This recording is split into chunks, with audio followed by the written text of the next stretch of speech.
cozy. Alright.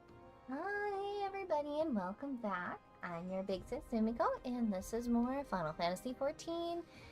We're gonna do whatever our little heart desires. What were we doing? I don't remember. Did I have someone going out? I did have someone go out. Venture report. Ooh. Okay, he got some experience. Level 11. Okay.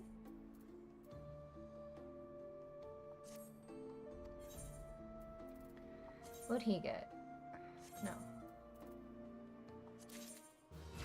He got some crayfish. Sure, I'll take those. And he's level 11 too. Alright. Both made good progress.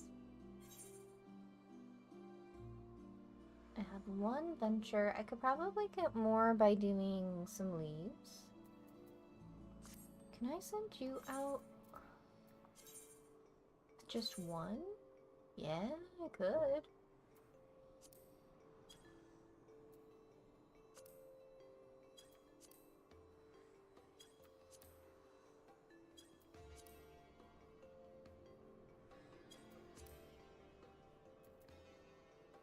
Animal hide? I could use for leather. Why not?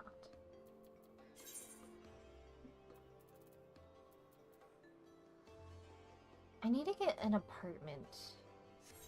But I want to set the apartment up here. I just don't think they're available yet with where I am in the story. Or maybe they are.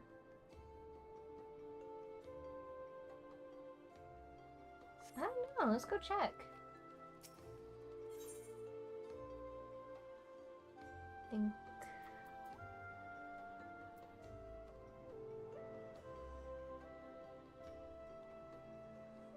The broom. And then...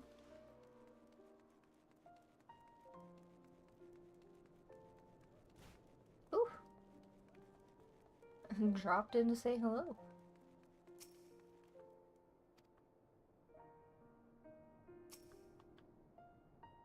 But the area beyond is off limits. Okay. Will you let me walk through anyway? I can walk through. Oh, I see. I see what happened here. Okay. So I can't go to the housing just yet. Which is fine. That is a-okay. But, since I'm already a fisher, because for some reason I've been really enjoying all the classes that I never used to like tanking. Still very nervous about tanking with other people, but fishing has been pretty interesting. We're gonna go do the class quests, because I want to be able to skyfish and doomfish. Sandfish.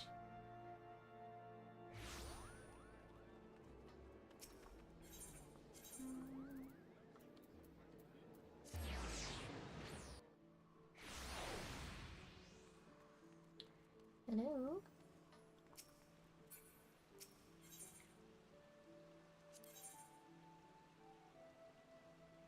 Rat tails, huh?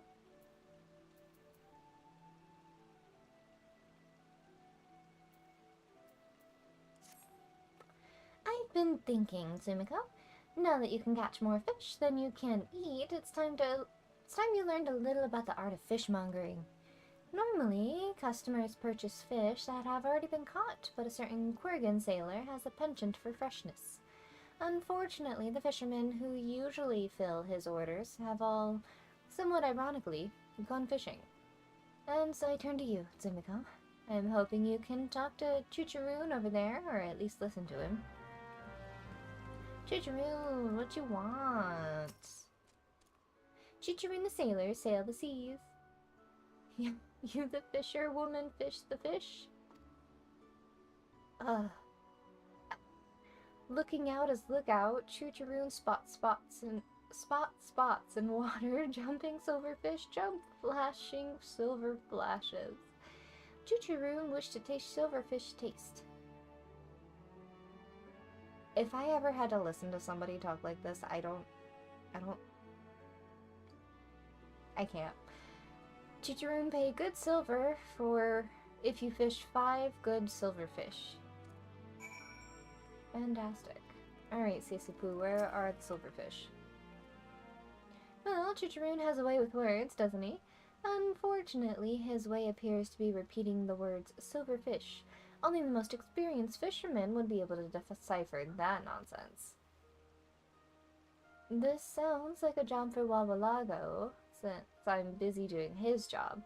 Rest assured that what he may lack in sense, he more than makes up for it in nonsense.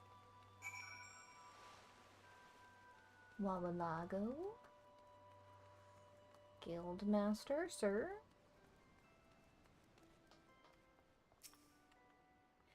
Since when is it civil to sneak up and scare your seniors? I suddenly suspected Sisipu sent you to slit my stomach. That woman's well aware of my weakness. If she's going to shout about the way I shove down shrimp, she should know better than to leave them showing on the shelf. Or is that not why you're here? Table settings aside, I'll bet you shells to shellfish, I know what the Quirgin spied. I'll bet you shells to shellfish.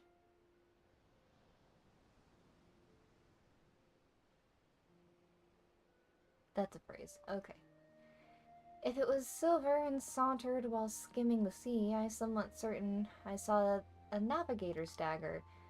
Daggers don't lend themselves to a Lemenson's liking, but the settlers of the southerly isles stir them into soup stock. You can find them by the brewer's beacon. Snaring one is a slippery slate for a starter, but a flitting flick of the fist for a fisherman with a gull's eye like you have. Now, daggers are drawn to decoys that dangle, so do yourself a favor and fetch some rat tails for them to flash their fins at. What is it, alliteration? No. I think it's alliteration, where it's the same letter used over and over again.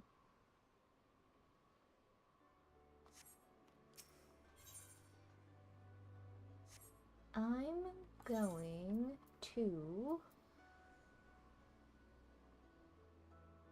Airport. That's where these are at. Because I was trying to find a clam. And I couldn't find the clam. But I found a lot of silverfish. Or navigator's dagger.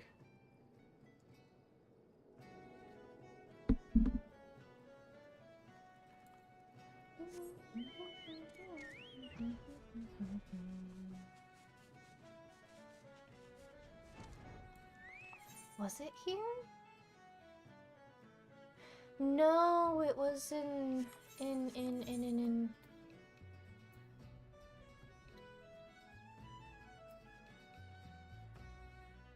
Morby Docks. Well, let's try here for a hot second.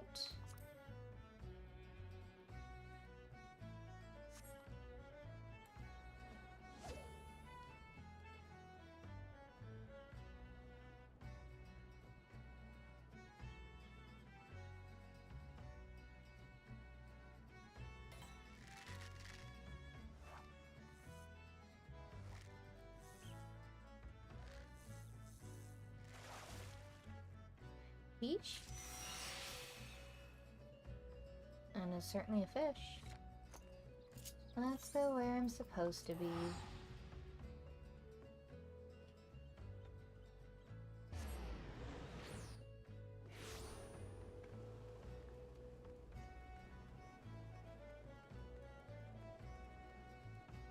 See if you have rat tails. Items? Yes, you do. Let's get 10.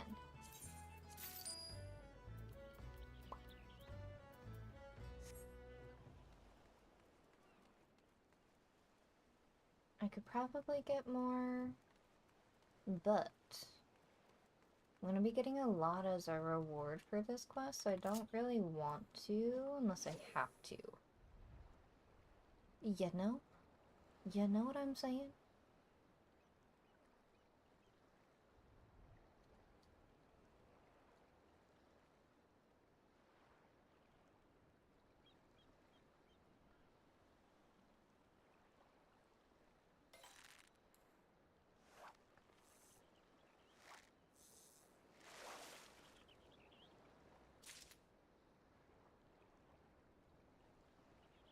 I'll take it.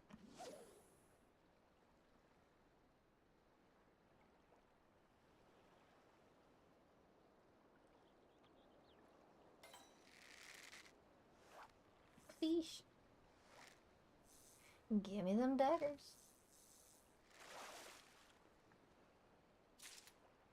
Here we go. Alright.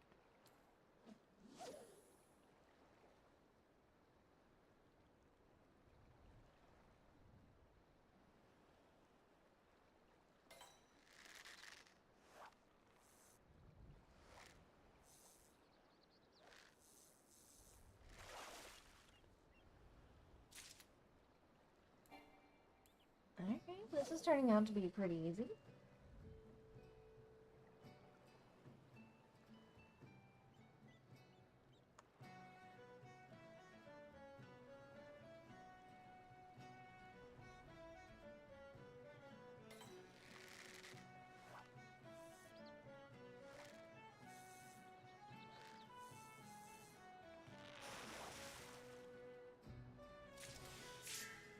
Lounder. Okay.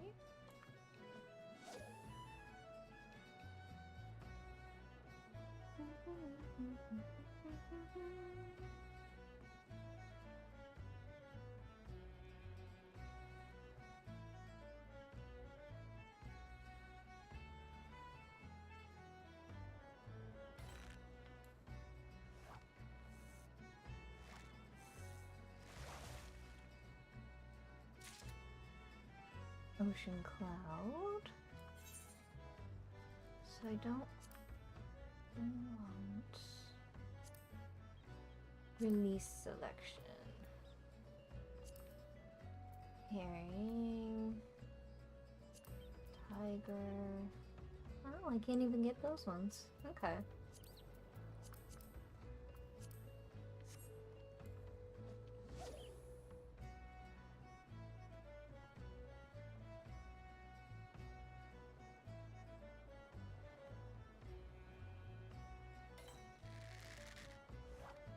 Need three more daggers.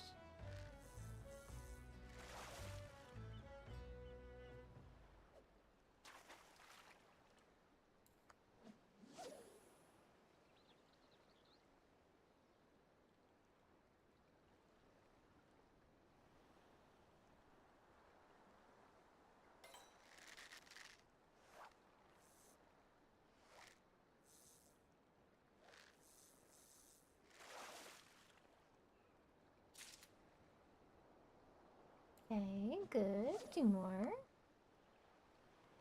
I see the little plasmoid. Or the little fireflies.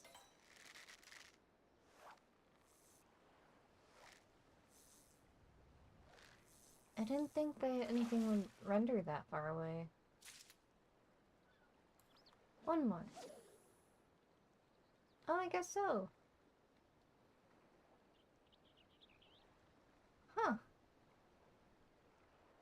The more you know.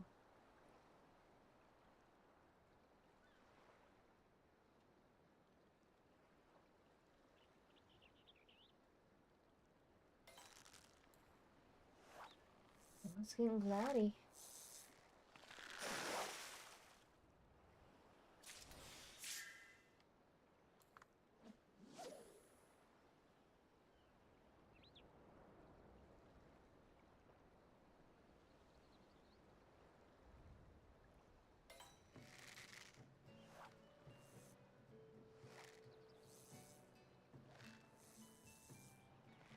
Fish.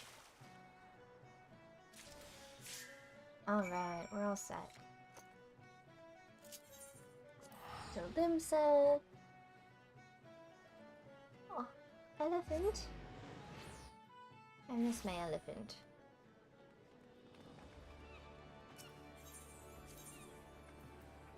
Fisherman, hawker, fisherman. Yeah, that's where I'm going. Okay. Chickaroon. You fish and catch 5 fish, catch for Chickaroon? I caught you 5 fish, my friend. The shiny shine, the smelly smell. Can't wait to taste tasty taste. Well, looks like we found the fish you were after. You find. Maybe Chickaroon season with season, or smoke with smoke, or maybe grill on grill. Many cooking options for cook. My, you certainly have putting a great deal of thought into this. Aha! Chickaroon gifted to feast on feast gift. Best Chickaroon regard you with Chickaroon's best regards. We're always grateful for your patronage, Chickaroo. Please see him out and return here afterwards, Imiko. We have more to discuss.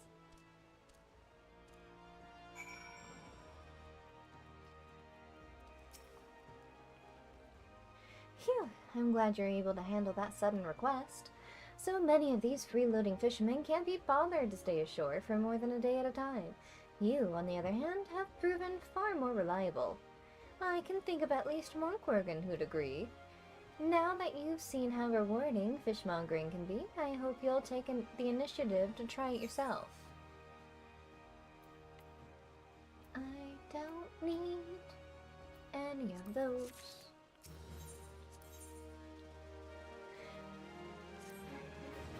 You might recall Chickaroon, the babble-spewing fish connoisseur. Perhaps not, but he certainly recalls you. Apparently, there aren't enough fish in the sea, so he set his sights on freshwater fish. He'd even tried catching them himself, though that's proved problematic so far. While Quirgan possess a healthy appetite for fish, they lack the necessary patience, and often end up eating their own bait. The problem was a relatively straightforward solution, employing a lure in place of live bait. Unfortunately, this straightforward solution requires a roundabout demonstration, as Chickaroon does not readily accept the concept of inedible bait. If only you might snag 5 warm water trout with crow flies, you might come to see the light. The fish are said to populate the shores of Oakwood in Upper Lenoska, though I can't say I've been recently. I consider it inauspicious to cast one's line under the watchful gaze of a giant sea serpent.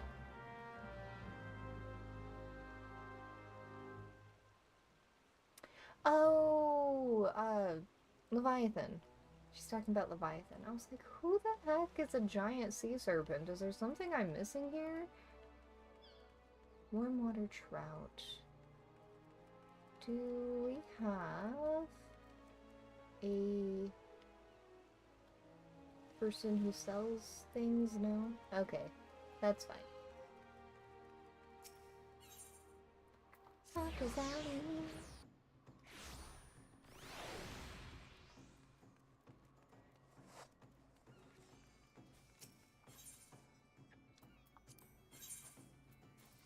I need...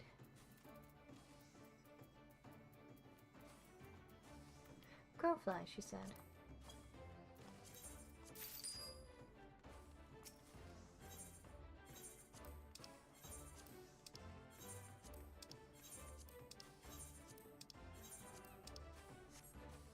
Perfect. Alright, she said Oakwood at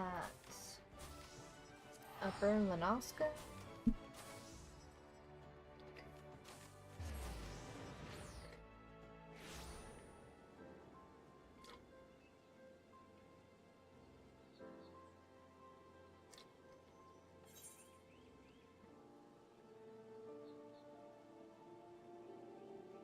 All the way across the pond. Alright.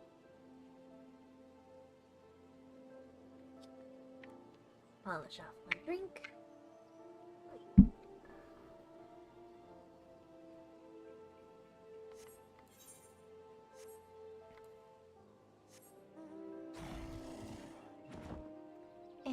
away we go.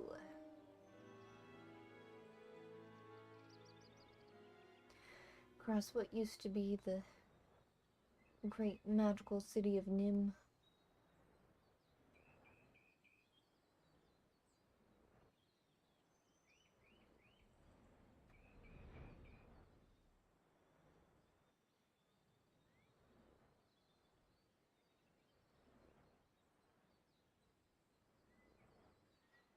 Okay.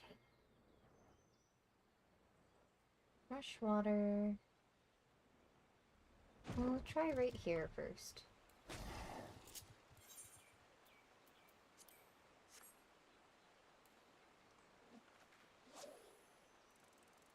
Oh, it's a different cast. I want to do a little cranky doo.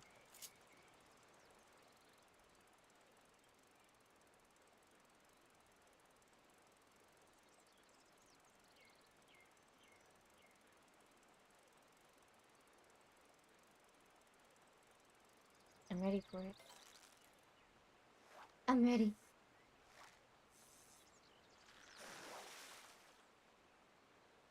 Fish? River crab, okay.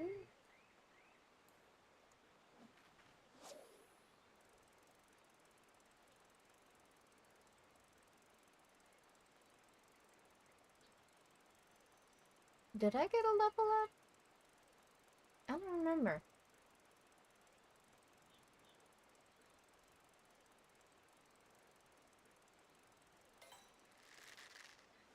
Oh, it's a big one. It's a big fish.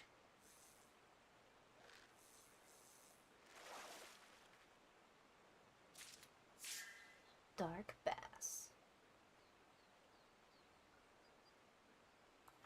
Go and try again.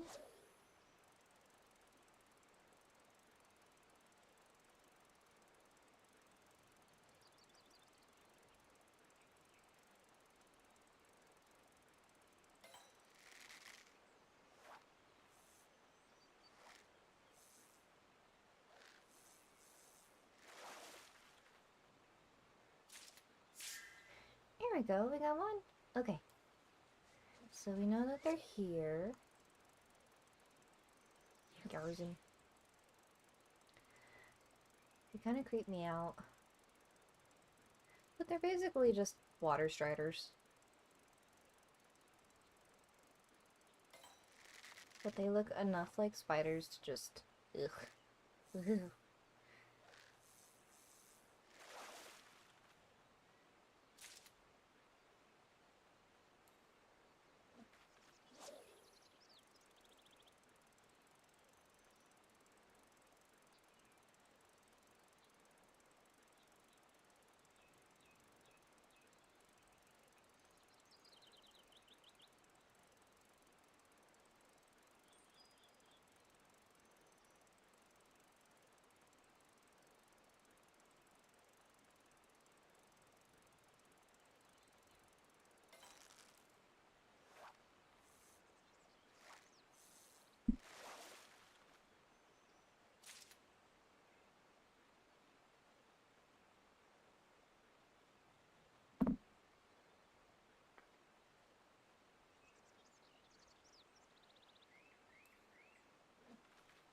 Pond mussel.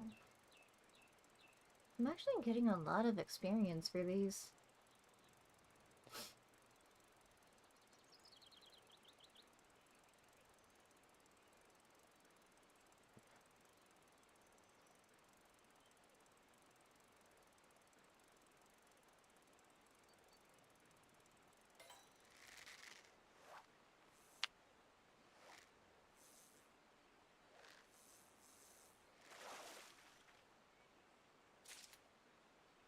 Four-eyed fish. I don't know, that seems kind of rude. But we're gonna chum it. Toss it in. See what we get.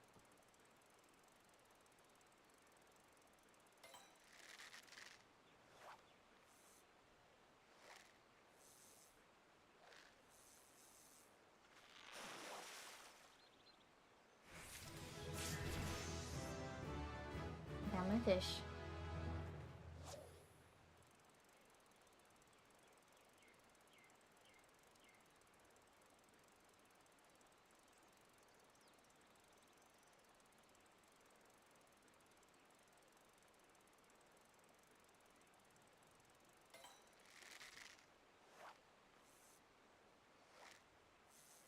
I got a lot of experience for that one. Fast, we're gonna chum it. Toss it back.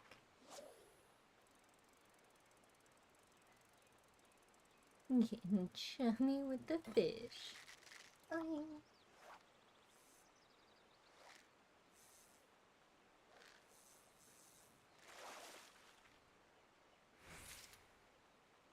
alright, we just need one more.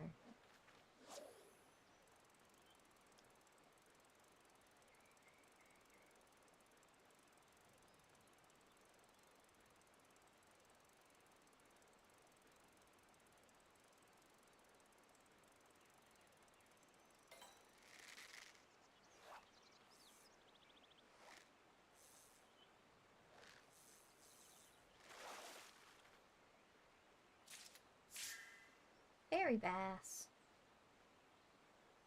I'll keep it.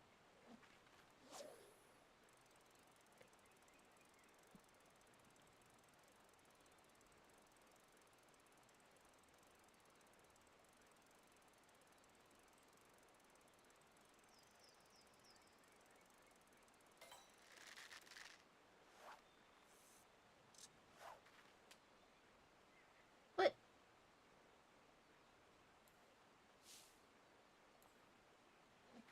I don't know what I chummed, but I did something.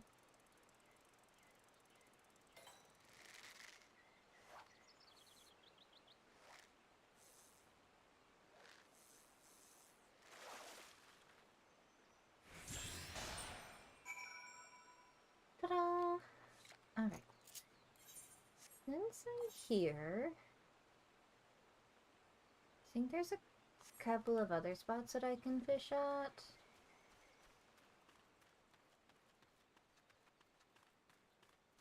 We'll do it once so I can open it up on...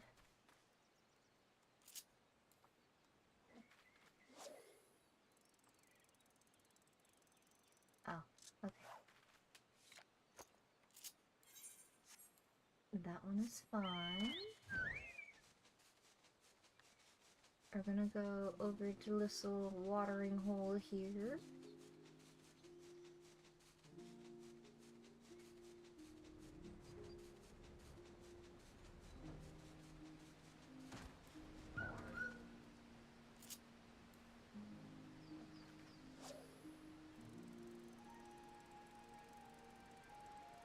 And no one is any the wiser.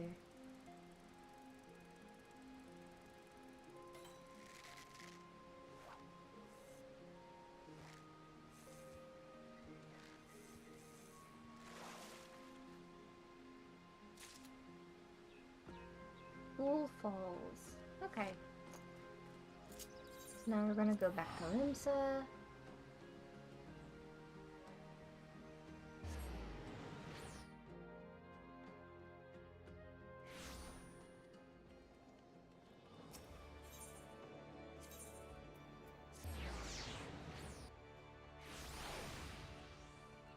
Chicharroon! How can Sumiko bait fish without bait? I got you, my friend. You truly fish trout with using fake food? Indeed, for all the fish known, the lure may as well be live. Sumiko skillfully used them to catch these tasty tasties. You see, Chicharroon, deception lies at the heart of fishing. Yes, yes, lies lie at heart of fishing. Chicharroon no fool, Chicharroon fool fish. Precisely. Well, I trust we've managed to lure, guide you to the path of self-sufficient fishing. Oh, these ones are better.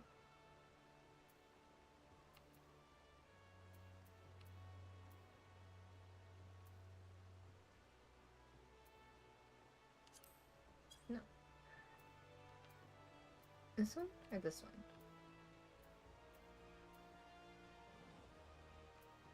We'll go with that one.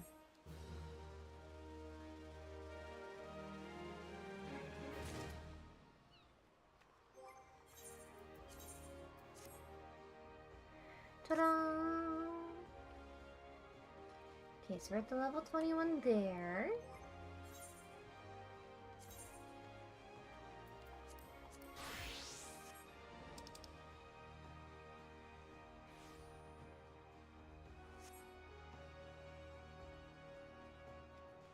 This will be the level 21 for minor. I was looking at it, I was like, I can't remember what that word is. Min-maxing? We're min-maxing. Ethernet, Miners Guild.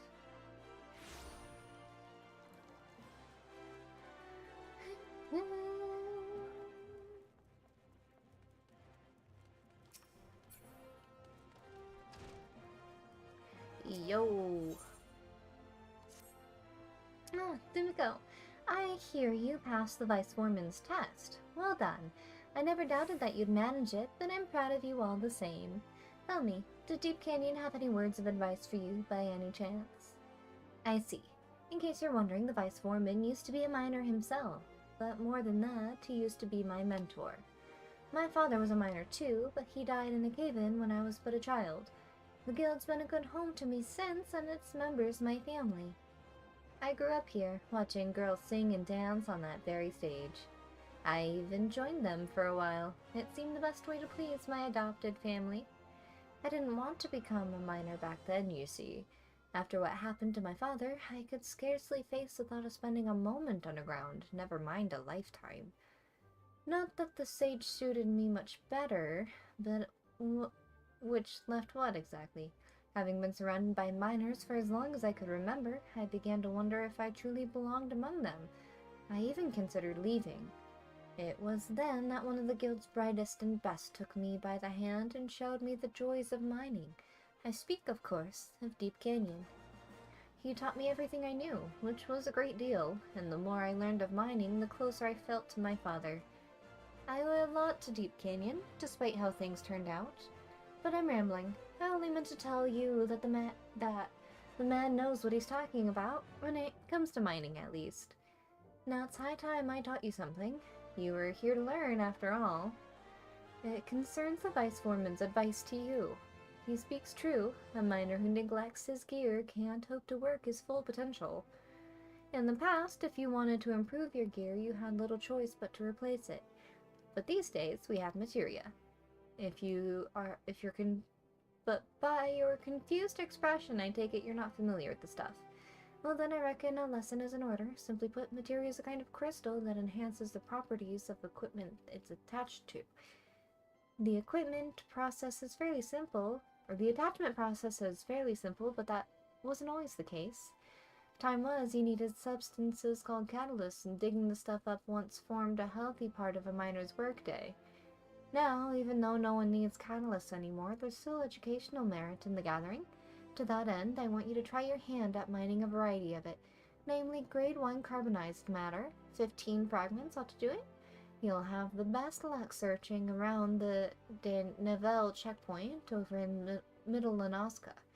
Oh, and you'll most definitely need your sledgehammer. Okay.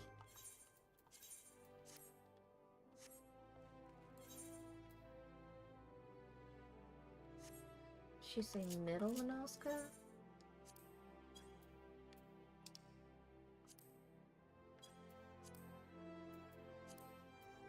Yeah.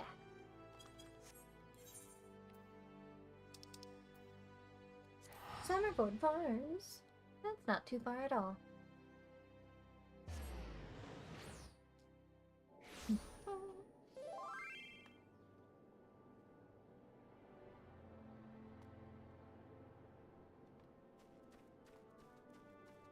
We also have cookies.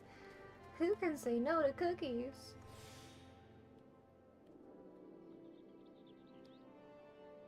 Eventually I'll join an FC. I'm just not looking to join anything just yet.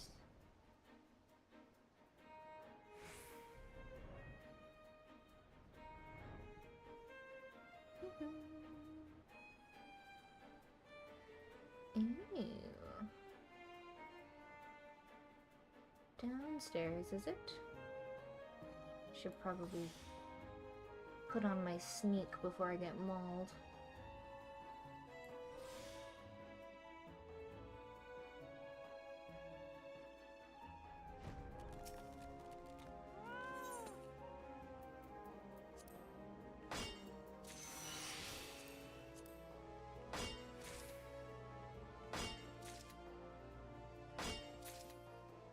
Woohoo!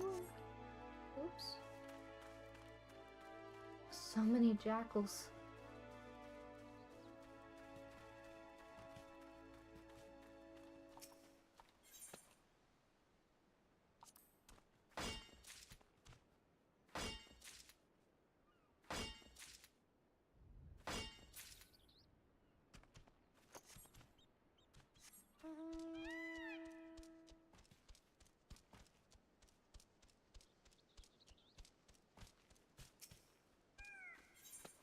How many fire shards do I have? Ooh, I have plenty.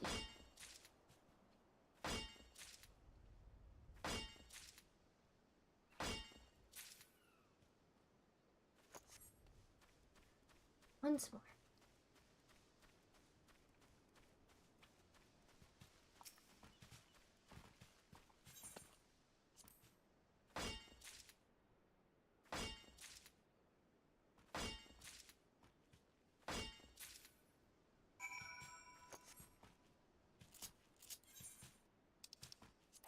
Ulda!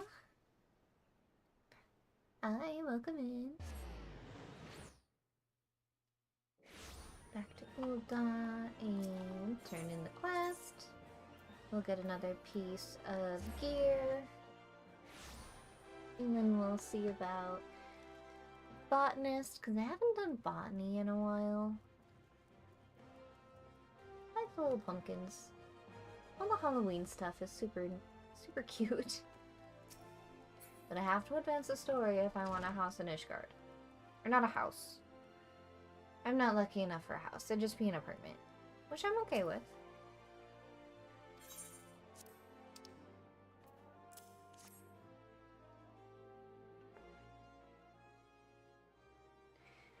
Precisely 15 fragments of grade 1 carbonized matter. Well done, Simcoe. Now, I expect you're keen to learn about materia. Well, the first thing I should tell you is that it's not been around for long, and in Eorzea at least. Knowledge of its use only came to our shores a few years back. The process of enhancing equipment goes something like this. First, you take well-worn gear and extract materia from it. Don't ask me how.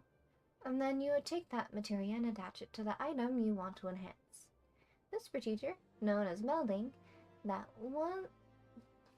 once required catalysts like the kind you brought me. I should mention at this point that the actual task of melding is something that only skilled disciple of hand should attempt.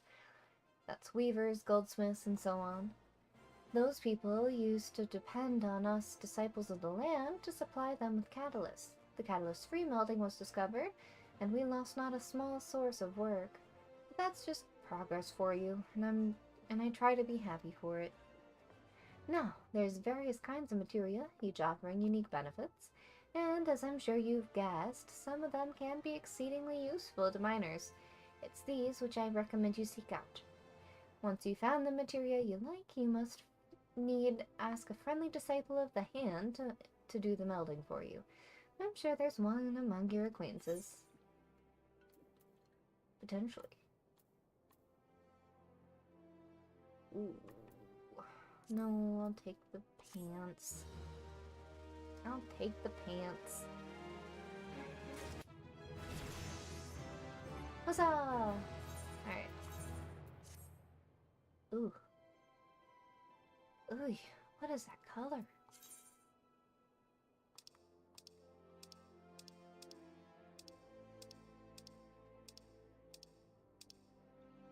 We're still working on it. Water from stone. Okay, so that'll be the next one at the next level up. Now we're going to do some botany.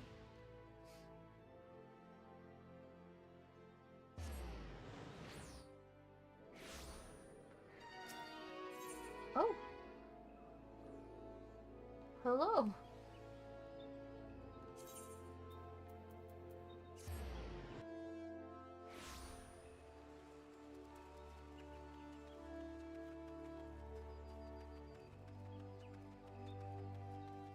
Oh, Fufucha. Fufucha. 15, okay, so I've got 2 to do here. Ah, my dear Tsumiko, you are looking ever more a botanist. I do believe you are ready to take on further responsibilities for the guild. Guilds such as ours exist only by virtue of the cooperation of their members. Each individual must set an example for the rest if the collective is to thrive. The time has come for you to do just such an example. A matter has arisen, the handling of which I would entrust wholly to you. You may deal with it as you see fit, providing you see the problem solved. The matter in question concerns a valued client of ours, the merchant Albgast. It would appear one of our number has done something to upset him. Pray seek out the merchant at the Ebony Stalls and inquire after the reason for his ire. Oh, and choose your words well, lest you add fuel to the fire. What do I have to?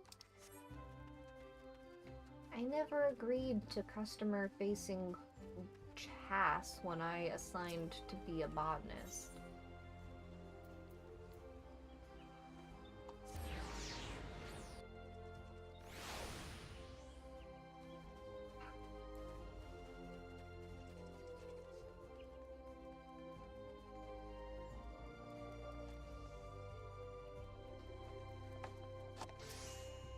Albgast, my dude. Fufucha sent you, did she? Good. I'm not a man to mince words, so forgive me if I seem blunt. You know what marjoram is? But of course you do, you're a bleeding botanist. It's a very common ingredient in alchemy, isn't it? Very common. Now, correct me if I'm wrong, but aren't you botanists supposed to be the experts in harvesting such stuff? Yes, you are. Strange then that the expert who brought me my last batch of fresh marjoram didn't so much harvest the poor plants as dismember them. Why, the leaves are so torn up I couldn't recognize what they were at first. Needless to say, they're next to useless. So, thanks to your herb-hacking colleague, I have no marjoram to make my concoctions, which is why I inquired at your guild, only to be told that you were out of supplies, and here we are. Now, if it ain't too much trouble, I would be obliged if you could bring me 10 sprigs of fresh marjoram,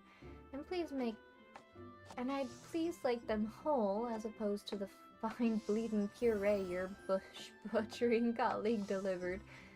Truth be told, I don't much care about your hatchet-happy friend. What I do care about is not keeping my customers waiting for their medicine. In short, hurry. Oh, and for the love of the gods, be gentle with the plants, will you? I shouldn't have to say it, but after the last bloke, I'm not taking any chances. Eek. Alright.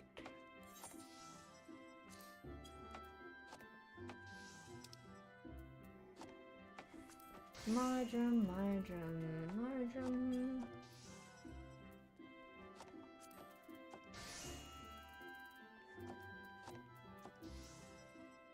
Huh. And French, okay. That's not too far.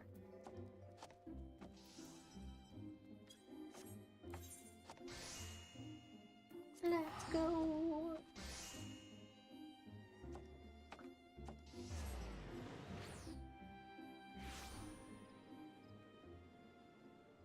I'll talk to you eventually, lady.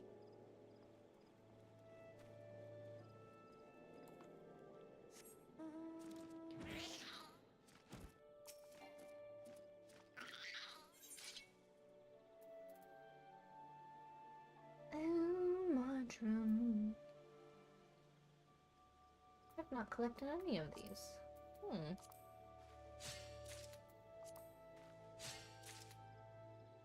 Or have I?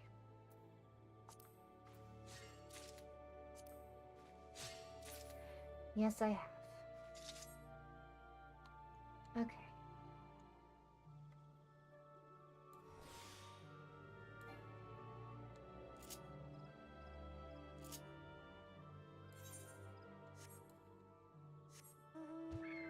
So what I need is not These ones. These ones?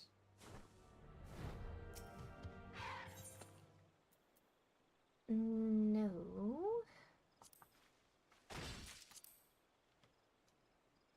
Oops.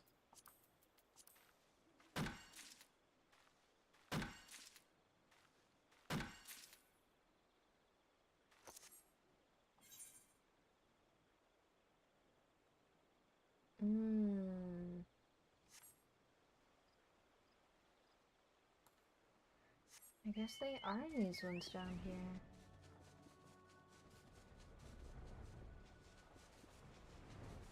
Maybe not those ones specifically.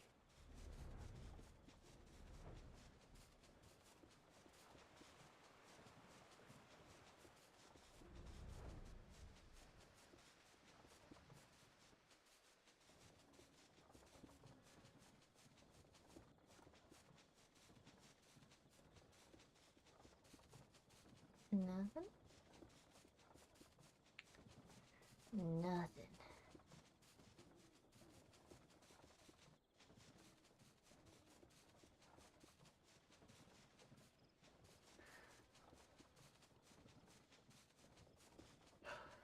Alright.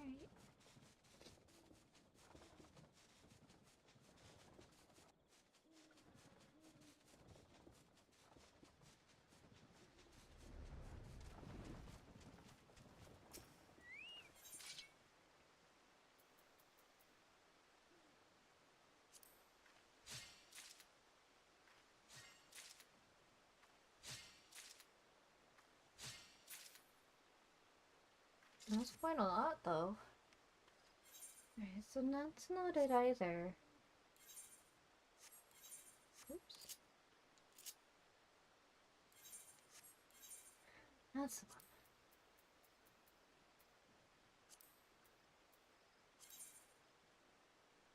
one. Ooh, okay. That makes that easy. I just had to go further north than what I was.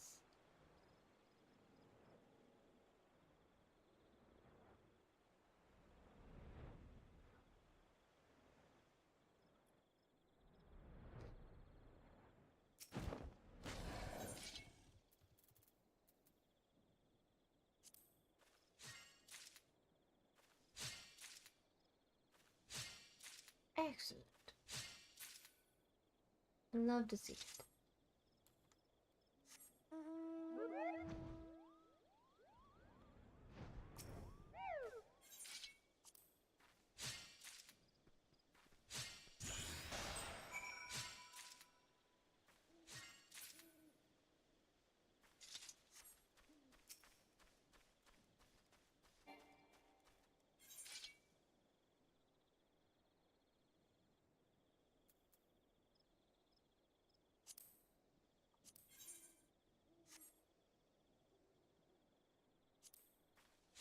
We'll get some toads.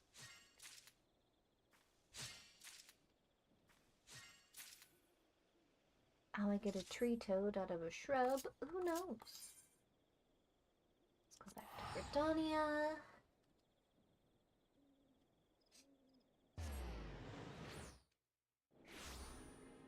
Oh.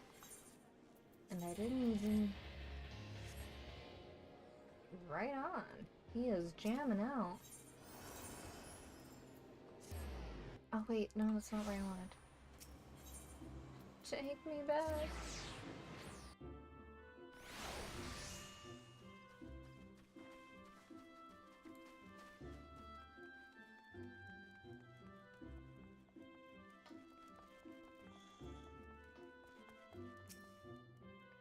Did you get the marjoram?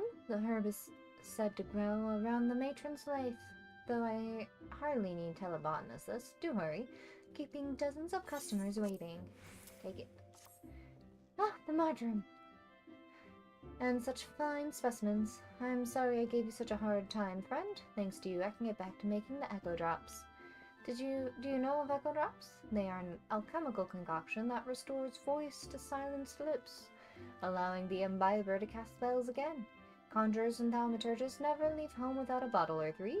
But I must say again, these are some of the finest specimens of marjoram I have seen, and they're none the worse for the picking. It's clear you know your way around a plant. As for your colleague with the heavy hand, I'm certain your guild will deal with them appropriately. Thanks again, and send my regards to Fufucha. I didn't have to say a word to him. He just rambled on all by himself.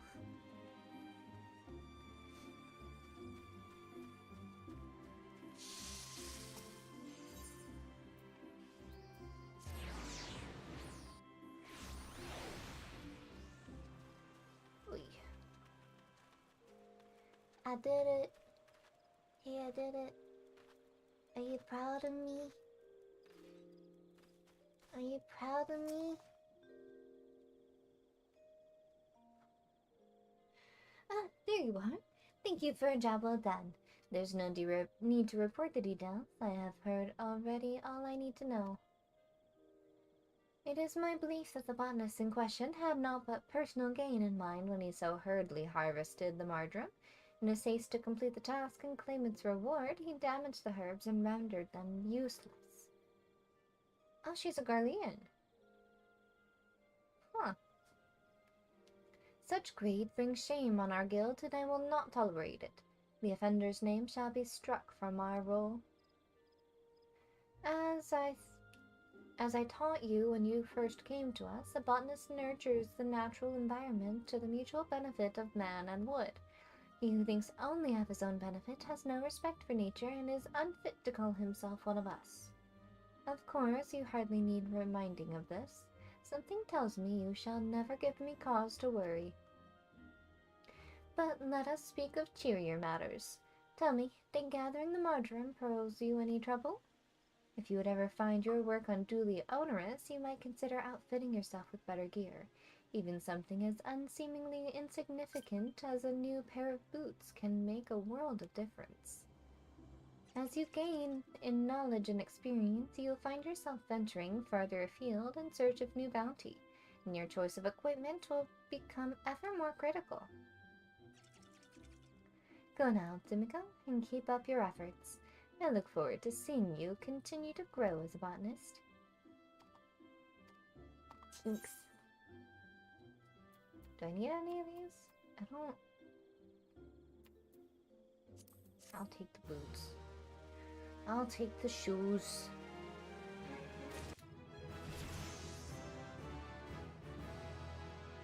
Yay.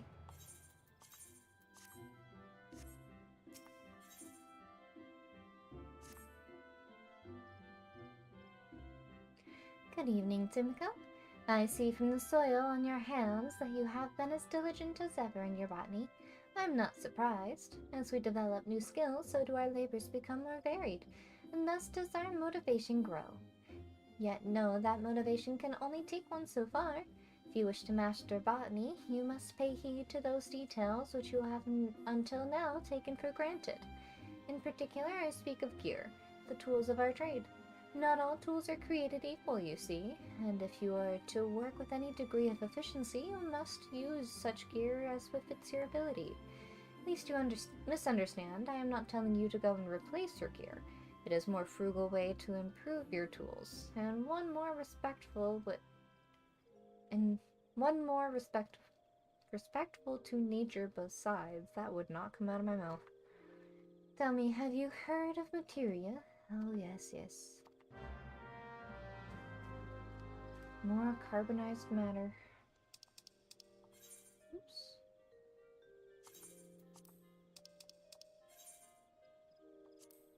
Where are we going? Airport. Okay.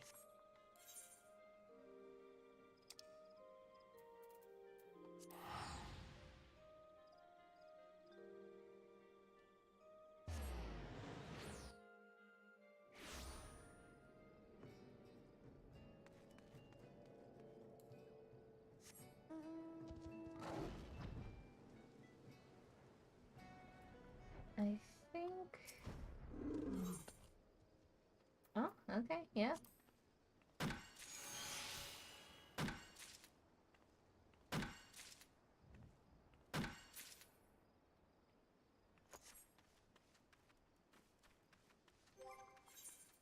equip the shoes. I did equip the shoes. We're good.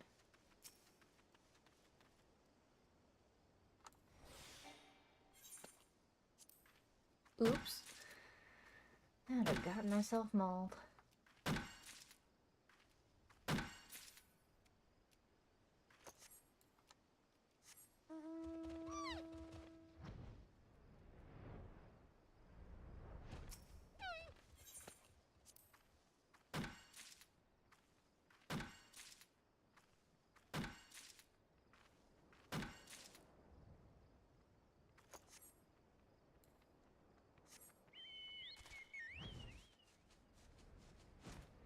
Go be ning.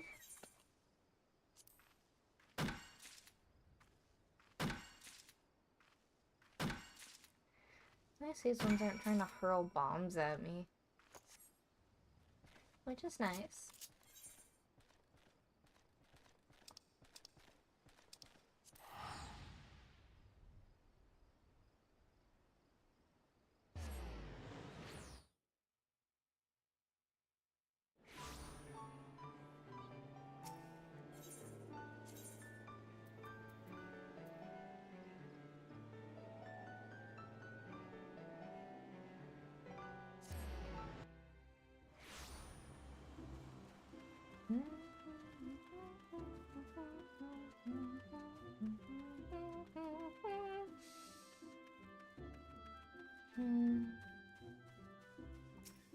Oh, where am I turning this in? Over here to Sandre. You're not Sandre. Sandre. Fufucha sent you to learn about materia, you say. Very well, bring me 15 fragments of grade 1 carbonized matter and we'll talk. About 16. Will you take all 16? I don't need the last one. It seems Fufucha has high hopes for you. Very well, let us speak of materia. You have Thancred hair and I can't take you seriously.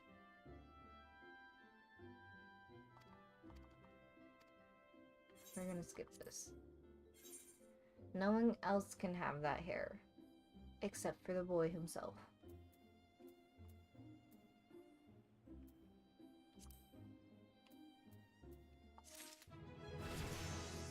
Yay!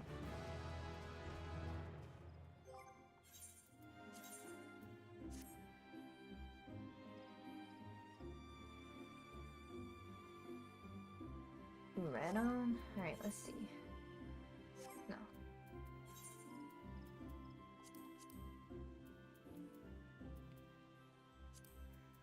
I no longer need this. I no longer need this. I no longer need this.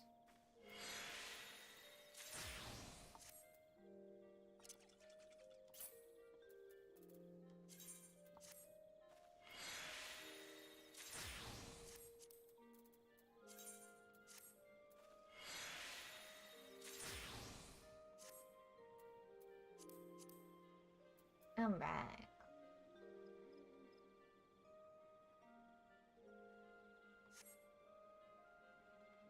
I'm not gonna do the next one there yet.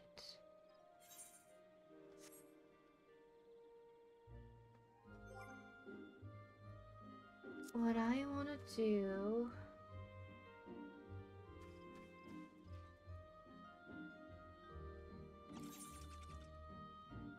Oh!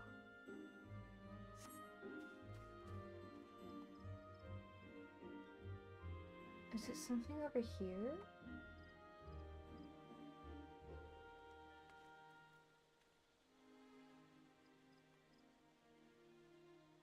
Does it wiggle? I just saw it from the corner of the screen.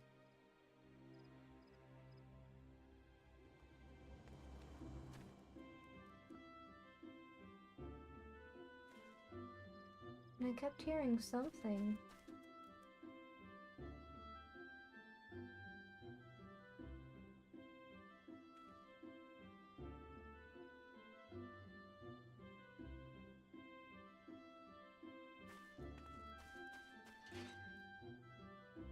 There's also this little ghost here.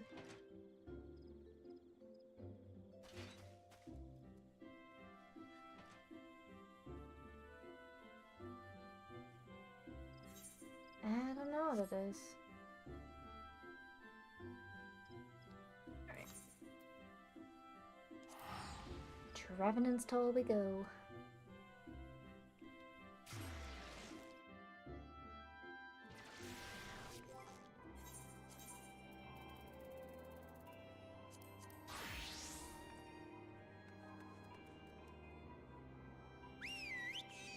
Yo, what is up, my fam? I'm back.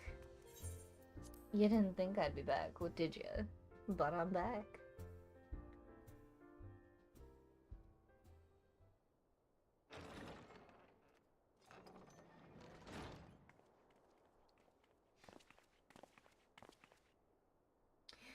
Commander, you're alive?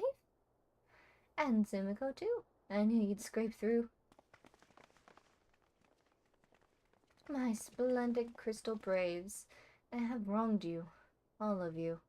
My promises of glory and salvation have brought you naught but blood and betrayal. You'll not hear us complaining. 'Twas a sight messier than we expected, aye, but we was still fighting for the freedom of all, just like we swore. Ain't that right, mates? Aye.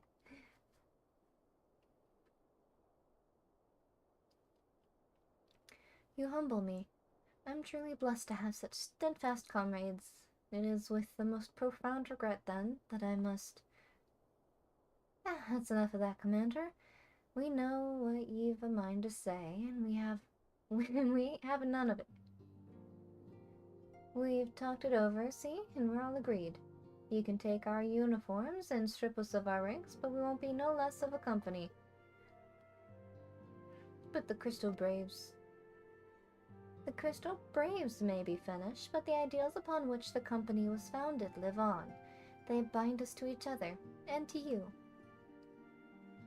Commander, Alphino, our minds are made up, so you may as well get used to it. Let us help the Scions. Let us help you find Menphilia and the others.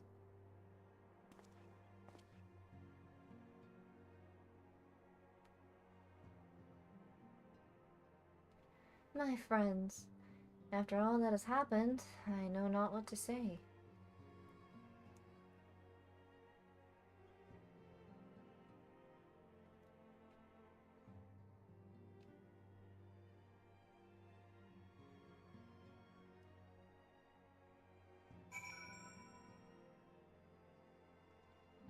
Zunglavia's completed adventure.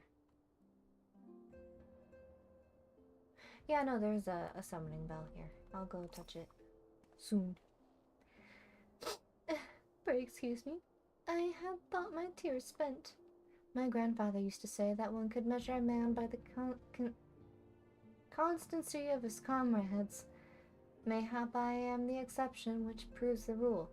Nay, do not protest. I know I am not worthy of their loyalty, Tsumiko.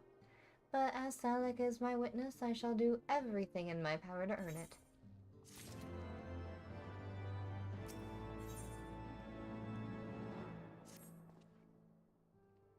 I must speak of future plans with the remaining Braves. Any information we uncover on the missing Scions will need to be shared with our allies across the realm, specifically Urianger and the Waking Sands, and Tadaru and Ishgard.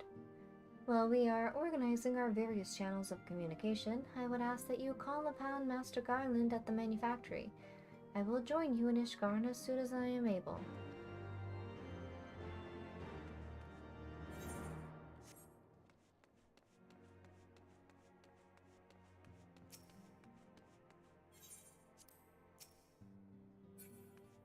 Manufactory, because we've got some dragons to talk to.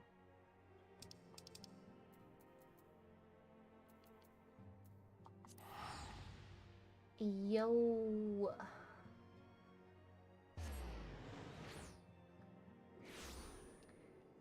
So I'm a little more appropriately dressed for Ishgard.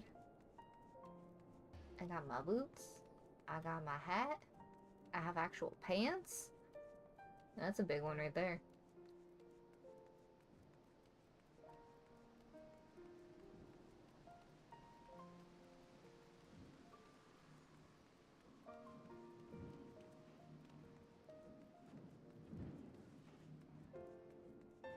Good chunk.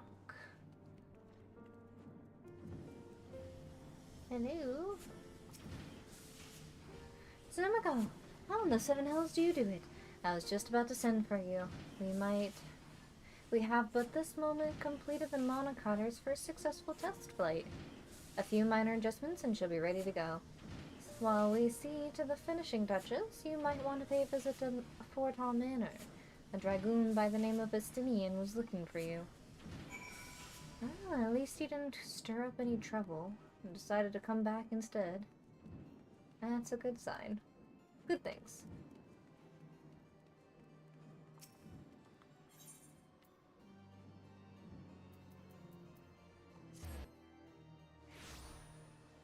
Let's go see what the good boy wants.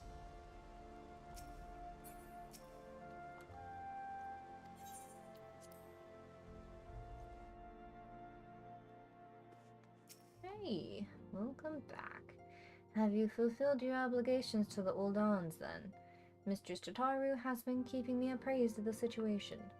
Once I learned of these monocutters of Master Garland's were nearing completion, I saw no reason to tarry in the midst. For the present, Nidhogg seems content to remain in the Eyrie, plotting his revenge. Might not this be an apt moment to unfold our plans to Sir Aymeric? I think we have kept him in the dark long enough.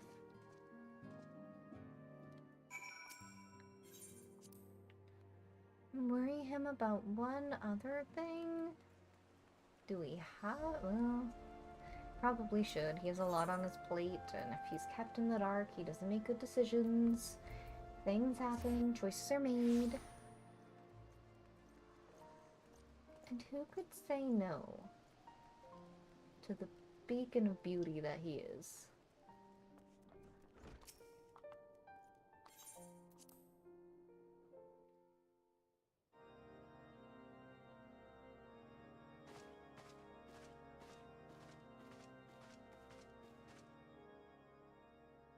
All stands ready, Lord Commander. Ah, the moment has come then.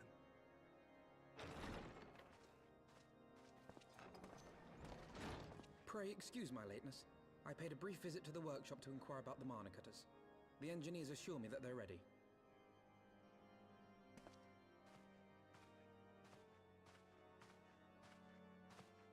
The area is now but a short flight away.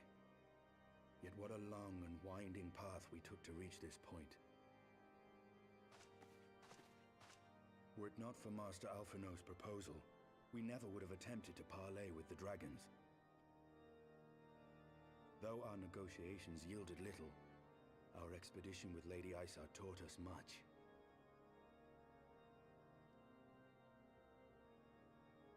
You took an unimaginable risk. I could scarce believe the tale Estinian told. Aye, 'tis true that many of our countrymen would sooner die than join hands with the heretic's mistress. But 'twas through that most unlikely of alliances that we came to speak with Hraesvelgr. A conversation that went rather poorly, as I recall. In this instance, the journey was more important than the destination. Had we not slain Nidhogg's consort, Tiaman, and put the Great Worm on his guard, the Dravanians would have arrived at Ishgard's walls long ago. Aye, that they would. Full grateful am I for every hour of respite your actions have afforded us. Thanks to you, our defenses are much improved. 'Tis but a pity they won't be enough.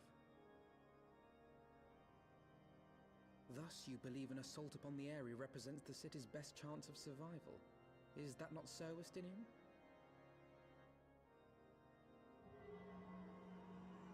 I am under no illusions. Nidhogg's might is legendary. But with his eye in my possession, I can stifle his strength at the source. Victory will be hard won, even so. And I shall be glad indeed to have the Warrior of Light at my side. You shall have my blade as well. There are more of these mana cutters to be had, yes? Lord Commander, no! How can I, a proud knight of Ishgard, stand by and do naught while an outsider risks life and limb for our homeland? I swore an oath to protect this city. Tell him. Pray leave the slaying of dragons to dragoons, Sir Knight. Your duty to command the city's defense is no less vital.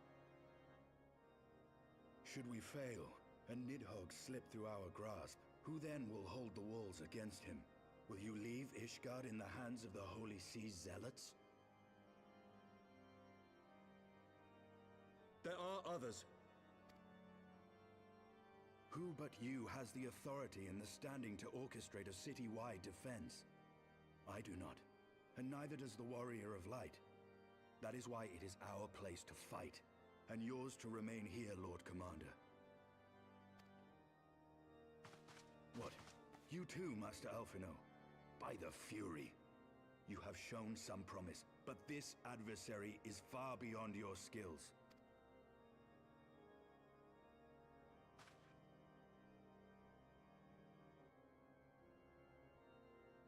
Your candor is appreciated, Sir Dragoon. I shall remain then and cheer you from afar.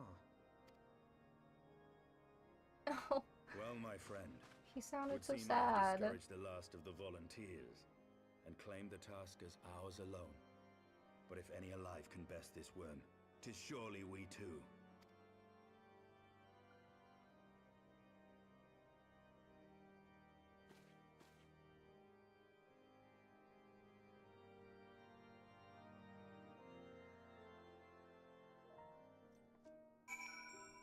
I look so cozy in my outfit. I quite like it. Stinian? I have pricked Master Alphino's pride, I fear. But had I been less forceful, the boy would have insisted on accompanying us to the Eyrie. Do not think me blind to his talent. With a few more campaigns under his belt, I have no doubt that Alphino would make a fine field commander. But one does not practice on an adversary such as Nidhogg. We shall be hard-pressed enough without the added worry of carrying a novice. That's fair. I can't argue that. Ooh, yes please. We have tarried long enough. Let us call upon Master Garland and take possession of the mana cutters. Let's go. Over the hills and far away, I will see another day.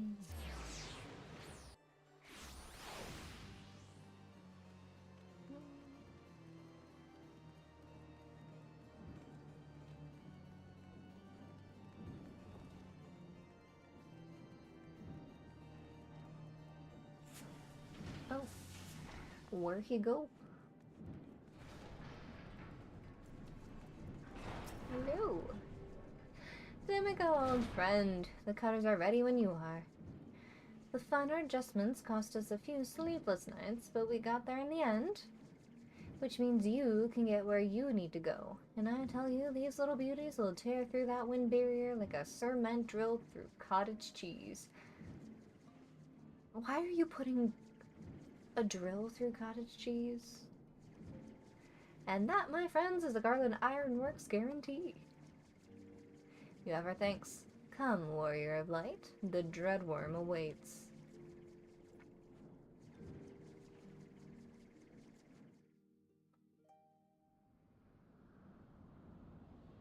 He has no chill, does he? It's very straight to the point.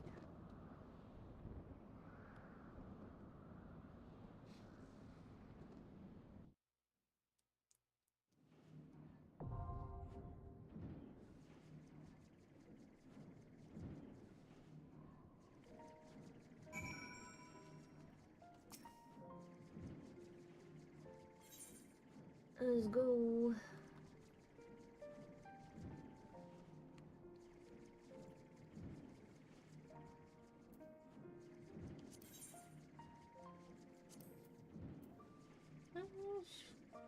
It shouldn't take too long.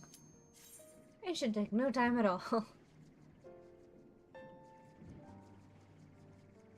Let's go.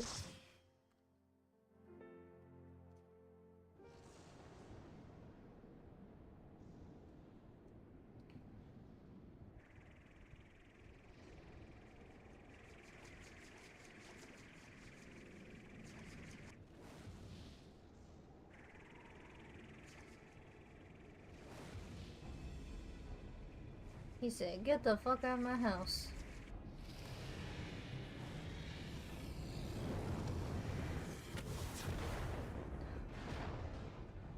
There he goes.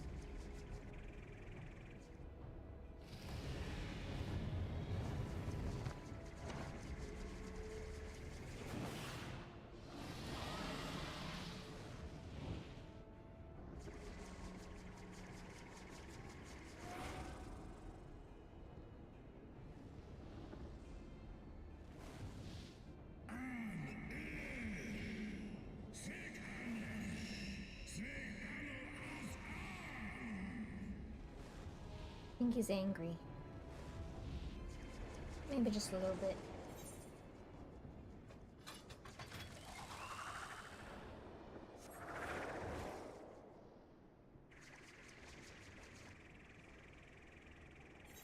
Okay. That's where I land.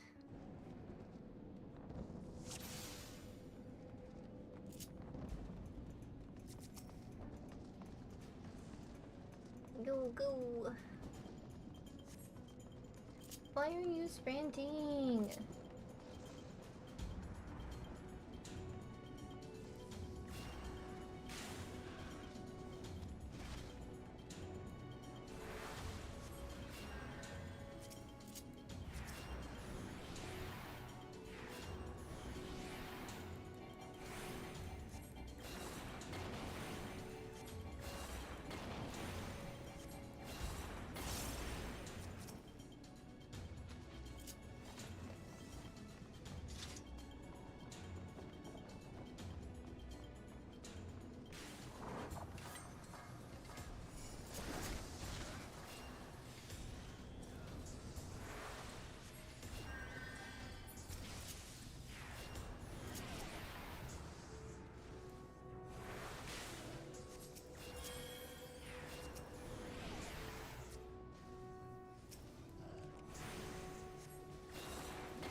Ivy.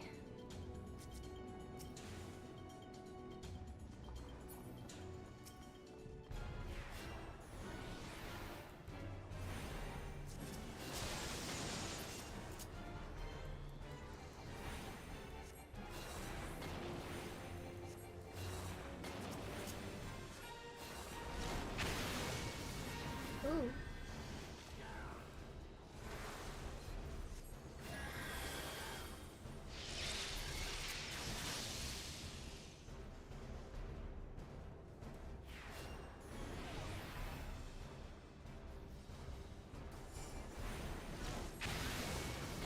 Oh, I need to be like really in for that. Okay.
There we go.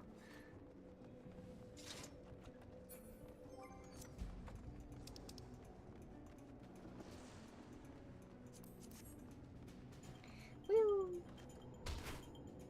Oh.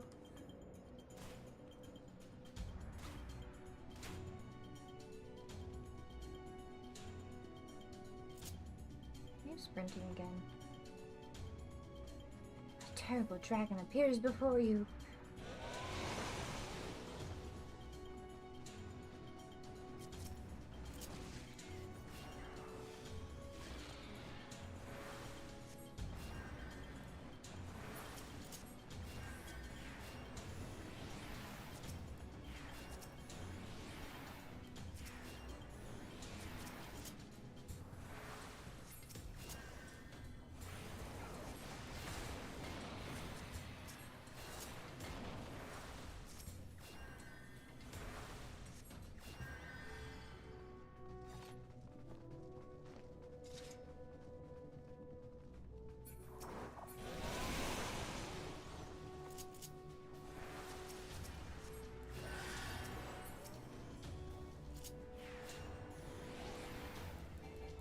See if I can cast before it dies.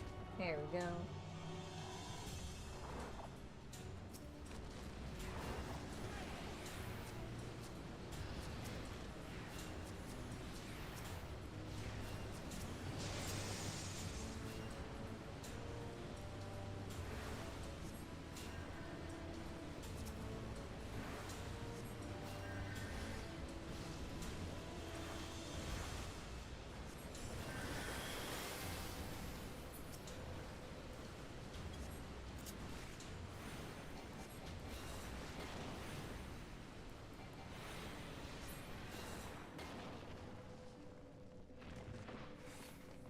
Very loud whoosh.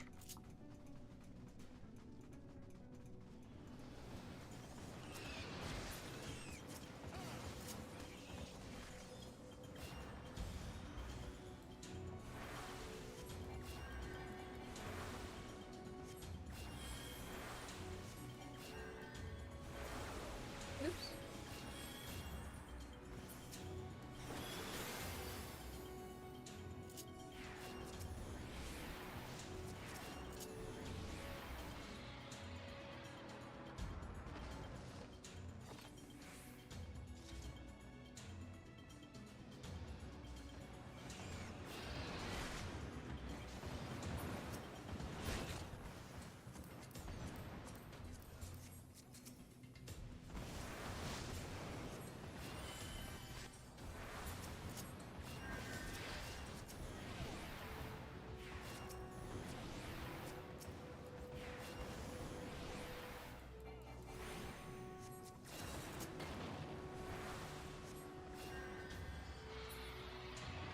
Go team, go!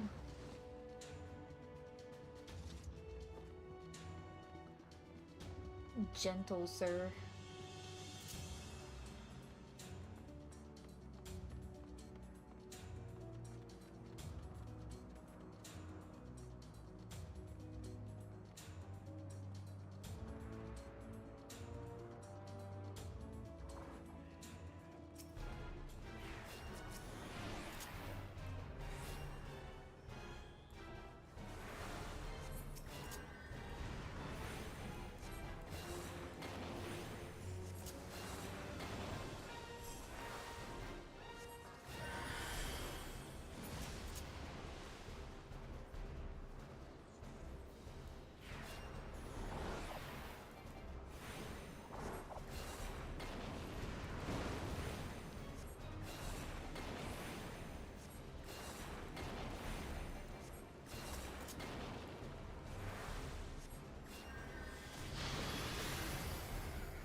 There we go.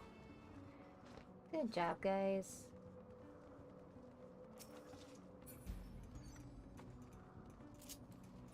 Oops. Oops.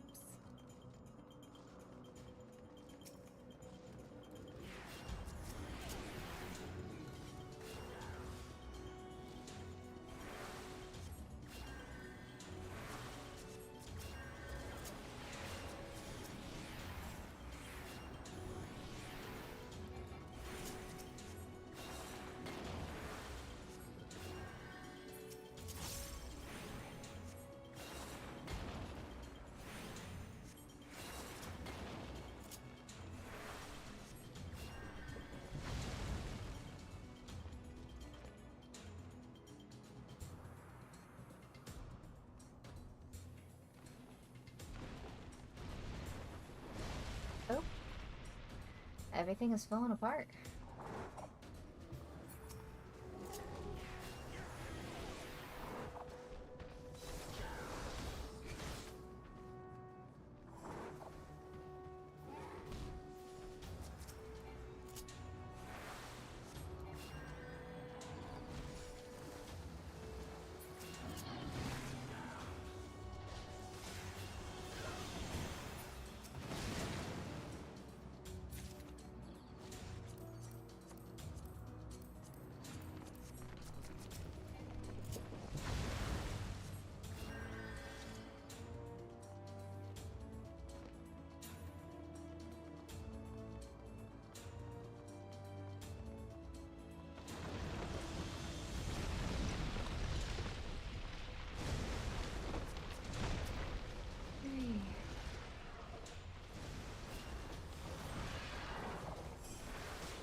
That don't look none too good.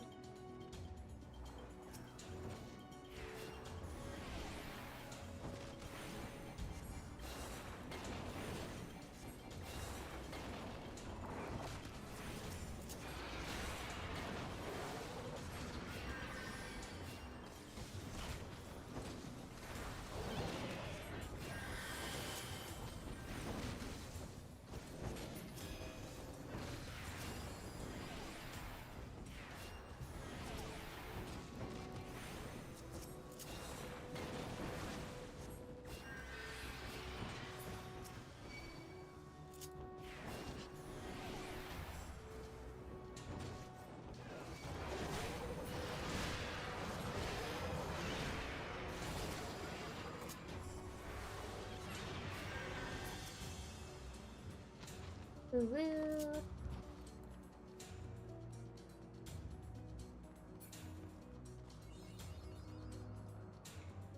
Yay. There he is. Ingy boy.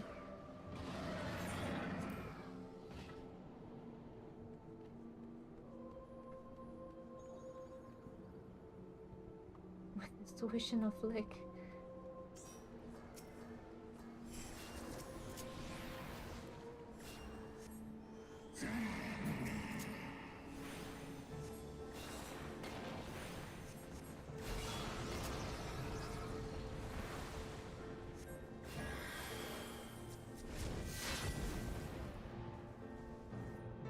Hooey.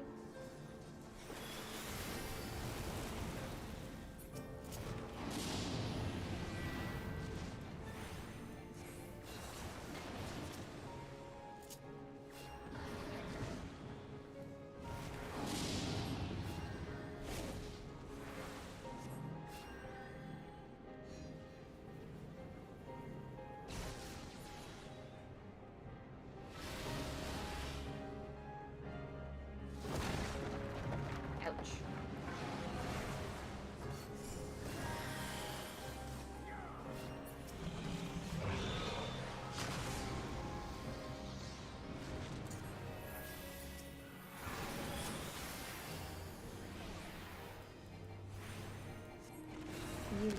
Get it. Get it. Get it. Okay.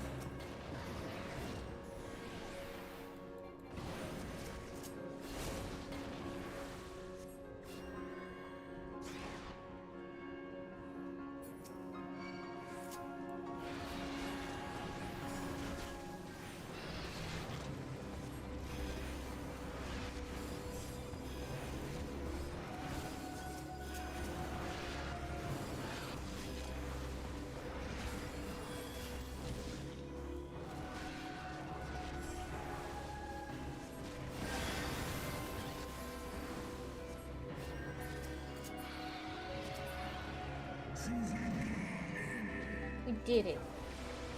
Relatively low, too. That's pretty good.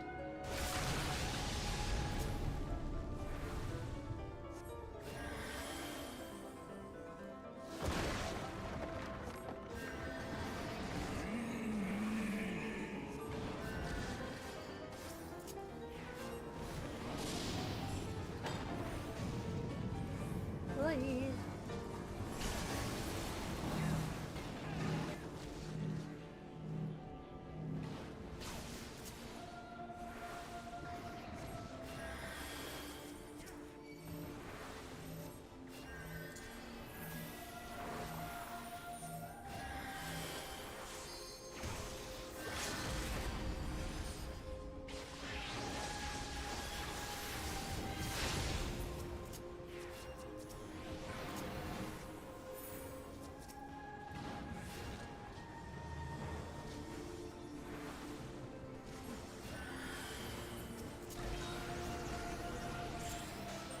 Hey, okay. That was a lot easier than I thought. I wasn't actually paying attention to his health bar. Oh. Get him.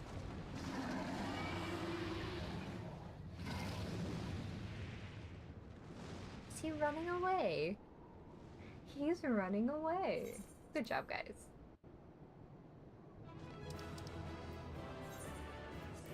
I give it to you.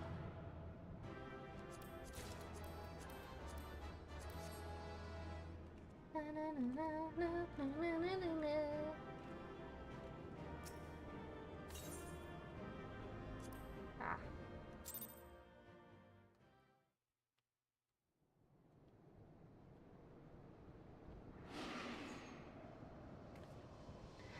And he comes back.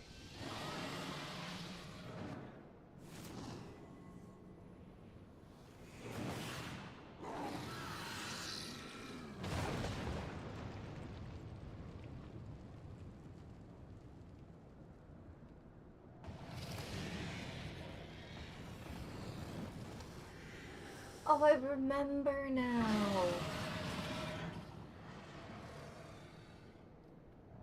Oh, he's so smug.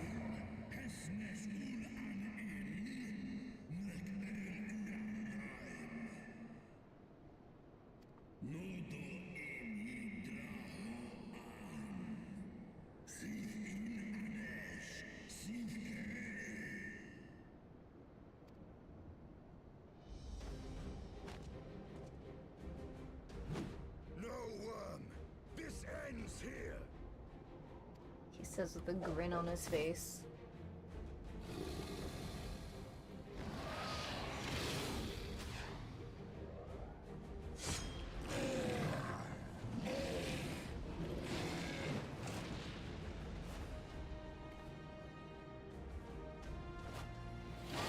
And away he goes.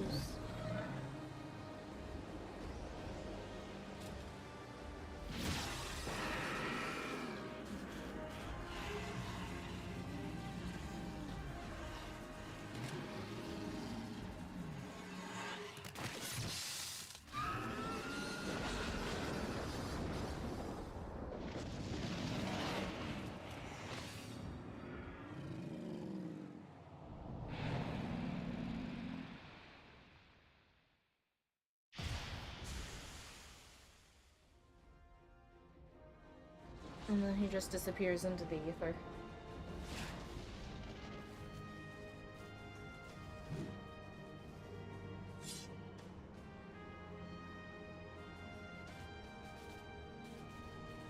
You gifted my people 1,000 years of suffering. Now I gift you an eternity in darkness.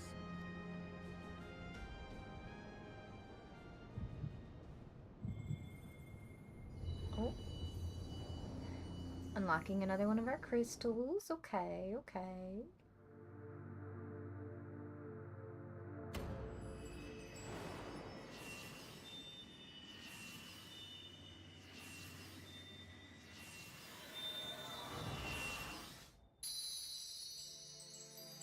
Lightning.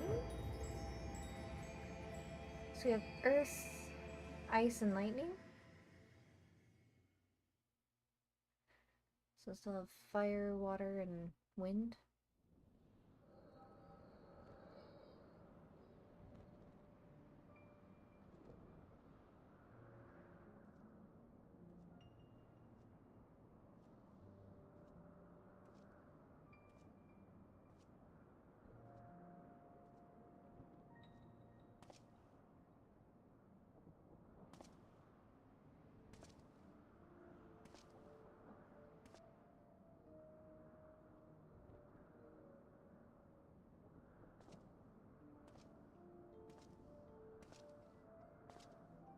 Boats of Nidhogg's eyes. So they kept one and used one for themselves. They are ours, Lord Haldrath.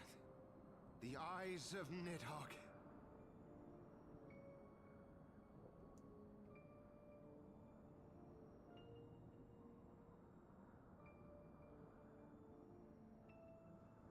Aye. The worm lies broken and my father is avenged. With the wellspring of his vitality thus denied him, Nidhogg shall not linger long in this world. But behold the terrible price we have paid. My sire is dead. So many brother knights slain. We traded our honor for the strength which now courses in our veins. And still we are forced to make such sacrifice. But not in vain, my lord. Hraesvelgr is the only great worm left in Dravania, and he dares not leave his lair. With Nidhogg's eyes in your possession, who now can challenge the might of Ishgard, ascend the throne, and take your rightful place as the ruler of our people?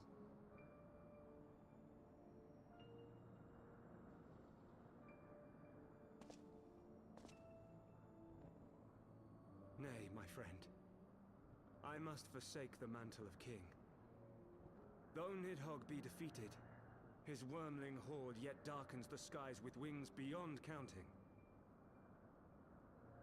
As one who partook of Ratatoska's strength, it shall be my penance to bear a knight's arms until death grants me leave to retire. When that day comes, no prince shall perish, but a hell's-bound hunter of dragons. But Lord Haldrath, what then shall become of the royal line? Think of your people, my lord. Without a king, who will the common man turn to in his hour of need? How will he find his way without your benevolent hand to guide him? I thank you, Sir Flavian and Sir Silvertrill, for dispelling my remaining doubts. With men of such wisdom and compassion in service to the realm, 'tis plain that Ishgard has no need of a king. But if you must bow to the demands of tradition, you need look no further than yourselves for one worthy to wear the crown.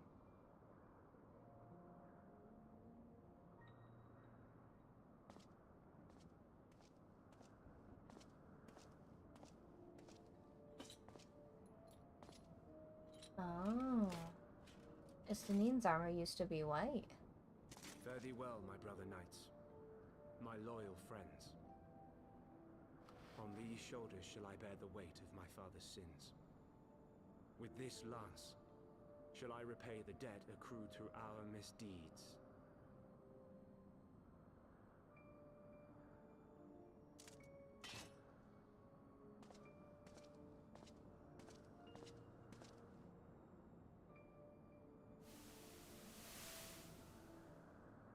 What cruel jest has fate played upon us? Have we seized this desperate victory only to lose a king? We can but act as our lord has bid. We few who remain must divide between us the rulership of Ishgard and her people.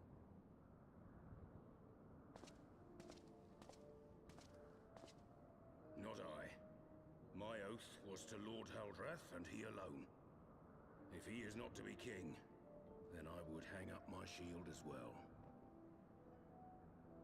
Will you abandon us too, sir?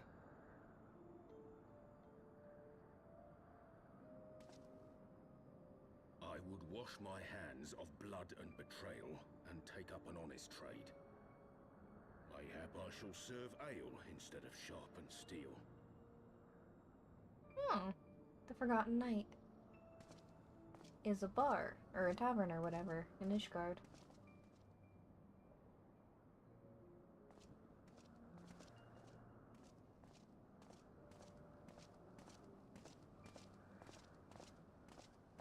And then 4 remained, which became the 4 high houses.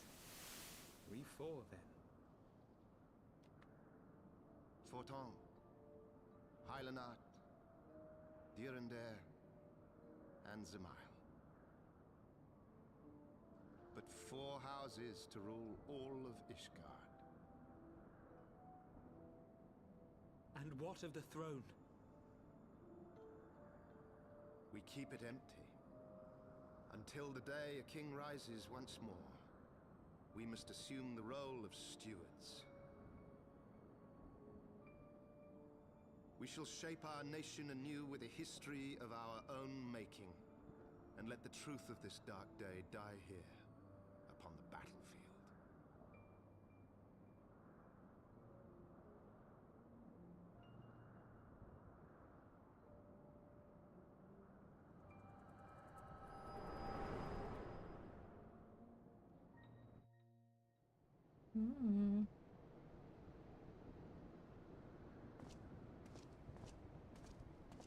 What ails you, friend?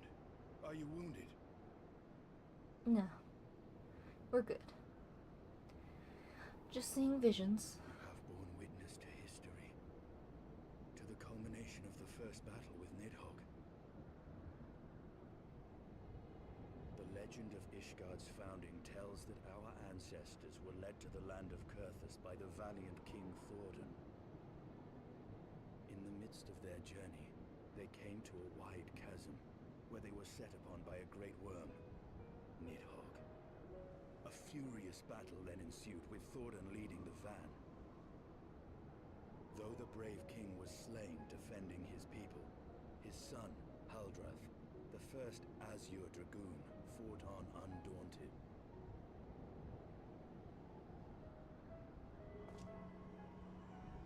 And with a mighty thrust of his lance, he gouged out Nidhogg's eye, forcing the wicked creature into retreat.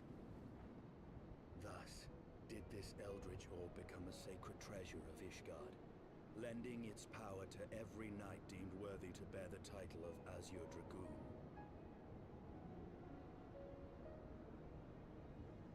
A rousing tale, is it not? Would that I could still believe it. But your vision, which we must accept as immutable truth, leaves no room for doubt, save on one point.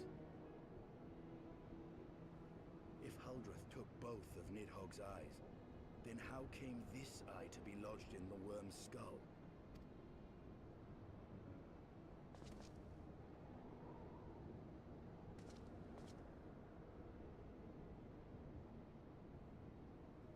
Beneath every answer we unearth, another question lies buried.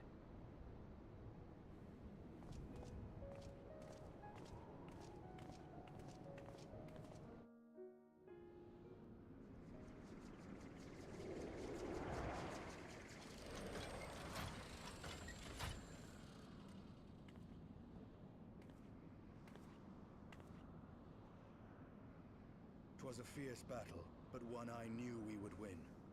Your fame is well deserved, warrior of light. Full proud am I to have fought at your side. I would fain return with all swiftness to Ishgard to inform the Lord Commander of our triumph.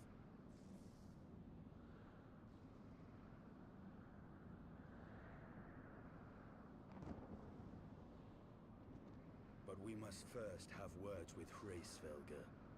There are parts of this tale that the worm has kept from us, and I would know wherefore. It actually means why.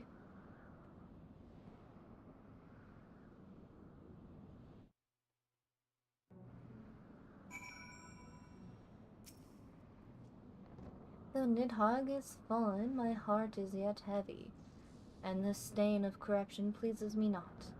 When all has been put to rest, I must needs forge my armor anew. Yeah? How many do I have left?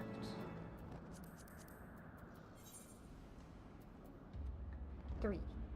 3 more.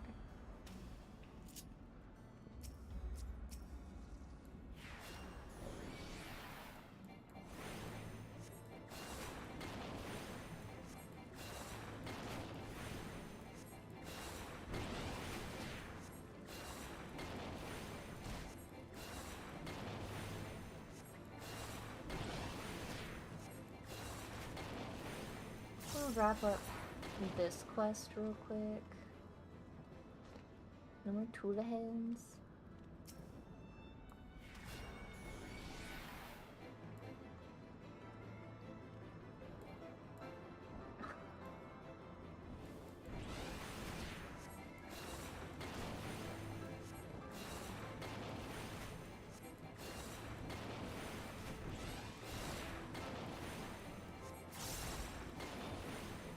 Ooh. Got him good on that one. Alright. With Nidhogg fallen, none save Hraesvelgr remains to answer our questions. Let us trouble the worm again, and if Iceheart yet lingers at Zenith, all the better. I would have her hear the truth from the dragon's maw.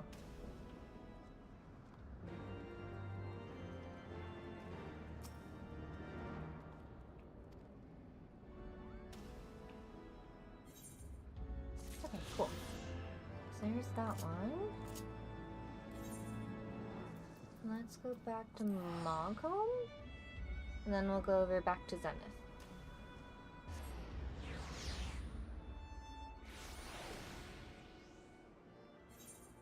Yeah.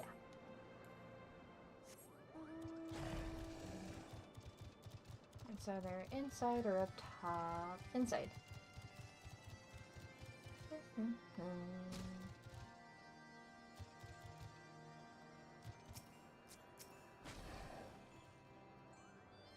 Many thanks, brave adventurer. Finally, I can enjoy a bath without the smell of raw dragonfish assaulting my senses. Say, a dip in the waters might serve to freshen you up as well. That's not nice.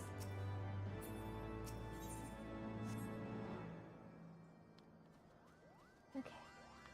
So all those are good. We'll go back to Zenith. I have one more that I need to get before I can start flying freely. And it's right over here.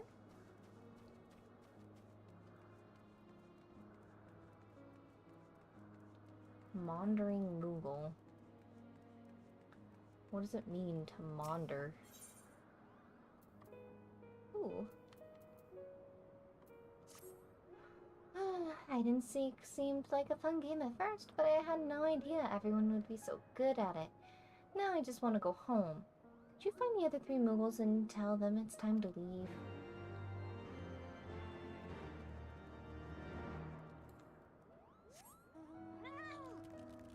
Right.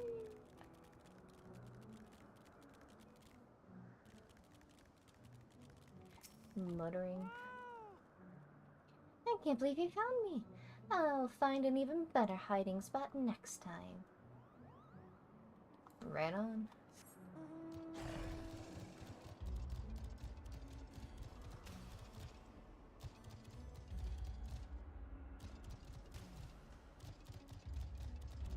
I need to get up. I wish to up. I would like to up.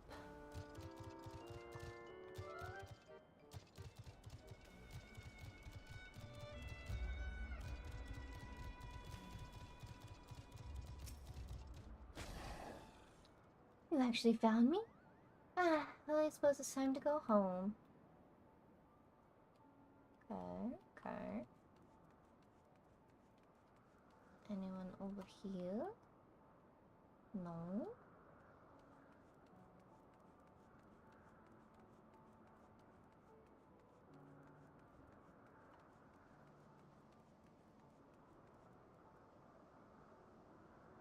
Okay, where's the last one?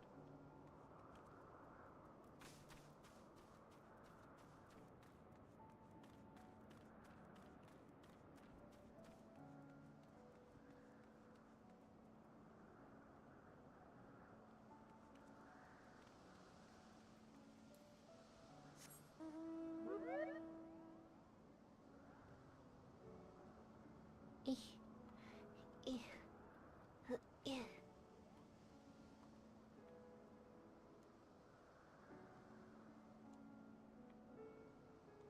Here we go.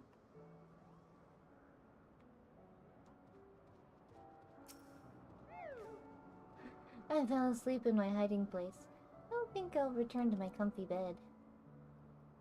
You do that, friend.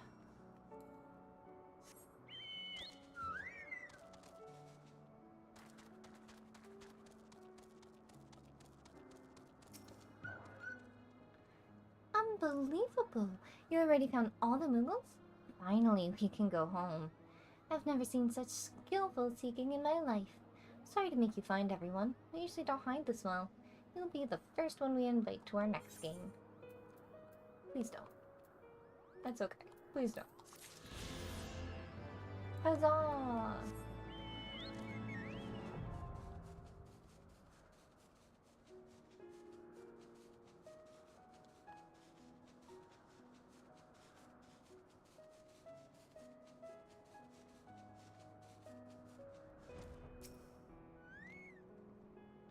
"'Twas you, was it not? The ferocious screams of the dragons carried far. You have slain Nidhogg.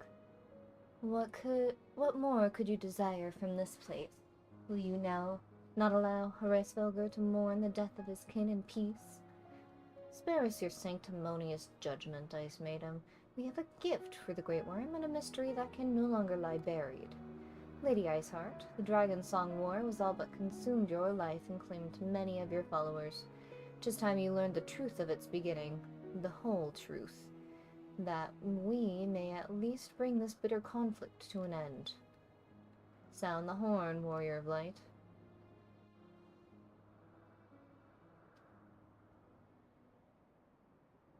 Hello! Good to see you. Welcome back. Let's, going.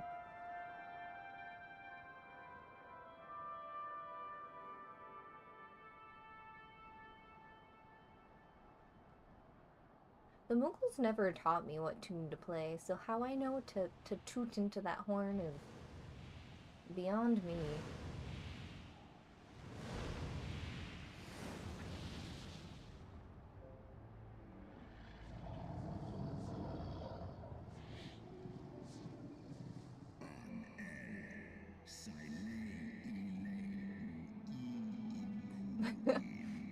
Some banger doots. 'Tis the season of duty.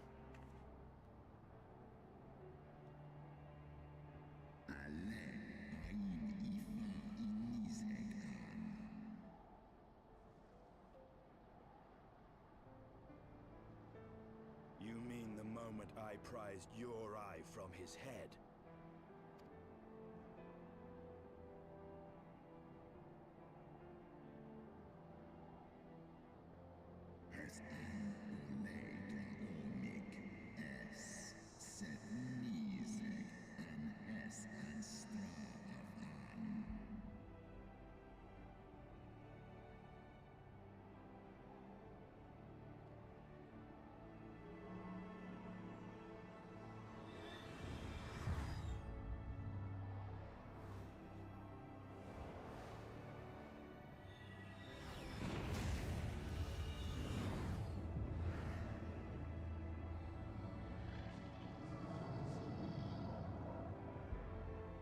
He now has both his eyes. not gonna lie, he kind of looks like one of those cross-eyed cats. The really cute ones where their eyes just don't match up.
He's just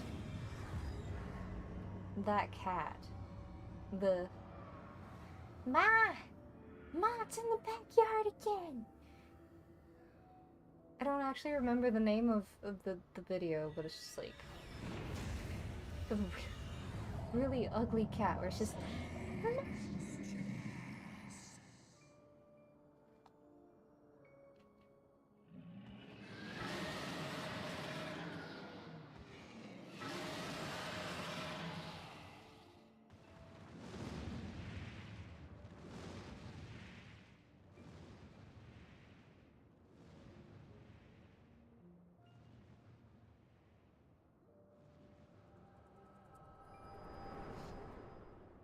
your eye socket's missing something, my friend.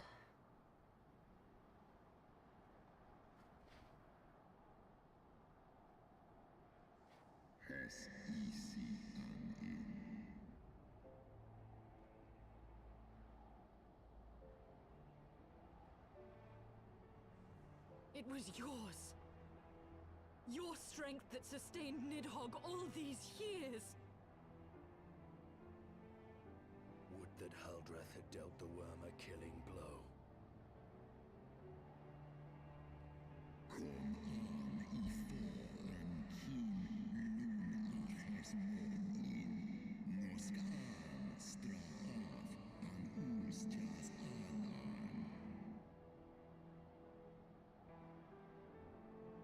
And so you acquiesced. You surrendered your eye to Nidhogg, knowing full well the suffering he would inflict. This one som anshin in el.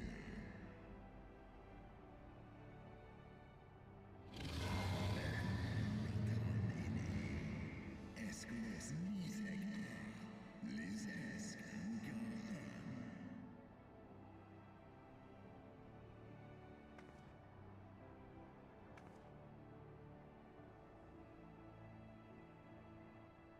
I'm fire. Call Oman.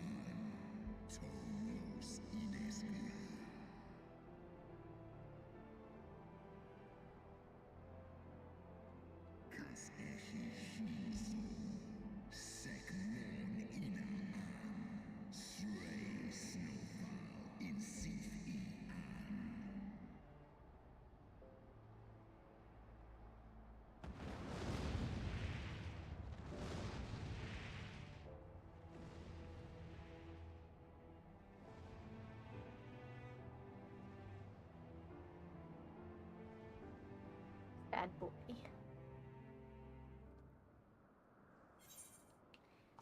Even after all this time, he is still depresso.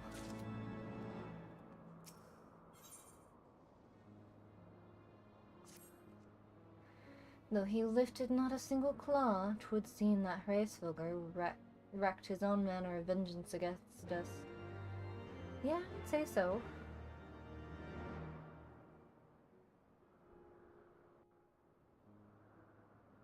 'Twas my life's goal to slay Nidhogg, but I find there is little joy to be had in its accomplishment. But you have rid the world of a hate-filled creature, and ended a bloody war in so doing.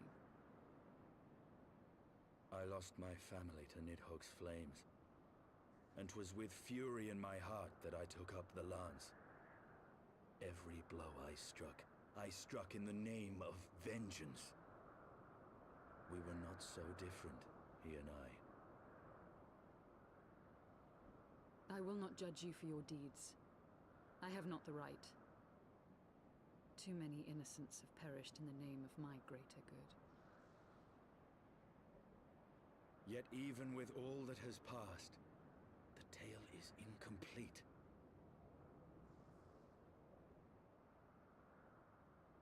We are short a great worm's eye. Of the pair which Haldreth took from Nidhogg, only one is known to us, the one I bear. What then became of the other? Why did Nidhogg, who had taken such pains to prolong the Dragonsong War, suddenly decide to hurl his entire army against the walls of Ishgard? Lord Commander. Aye. The deed is done. Nidhogg is slain. What? In the city? A battle with whom? At once, Lord Commander. Hold firm till our return. Fighting has broken out in the city. Lord Emmerich was sparse with the particulars, but it seems some commoners threw open the gates to a force of heretics. Ooh. I gave no That's order no to good. attack. Are we to mark the end of the Dragonsong War by spilling the blood of our own? Mayhap Hraesvelgr was right about us. Let us away, Warrior of Light. The people must be saved from themselves. Wait! I would join you! Then There has join. been enough violence. I will appeal to my people in the city and make them see reason.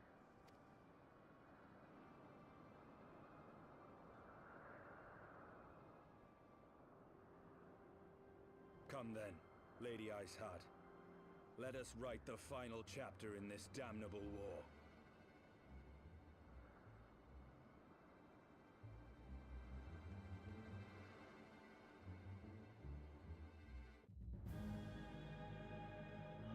Oh.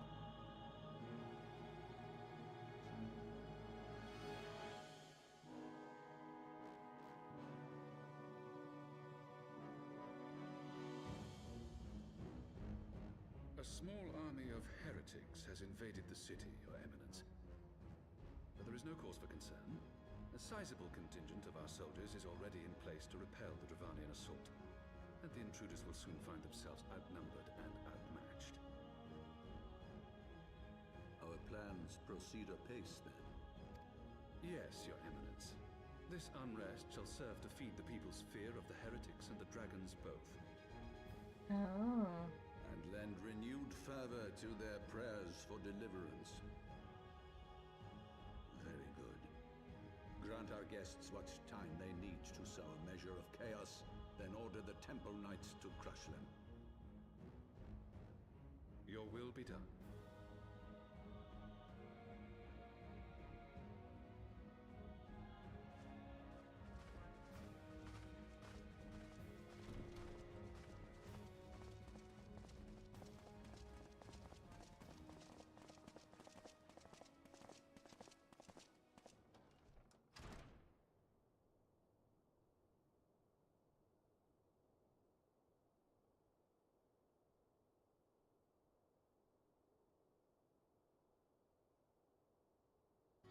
The moment is at hand. Oh, his voice is different. Excellent. All shall soon be in alignment.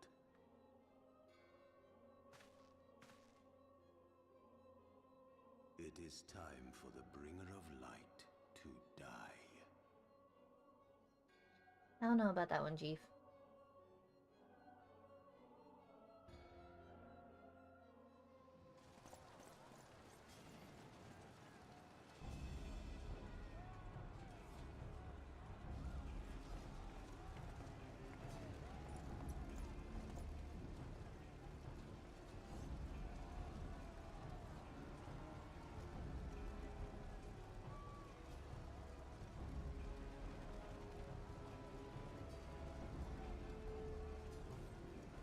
That inquisitive look, just like, what is she doing here? What happened to you? Are you okay with all this?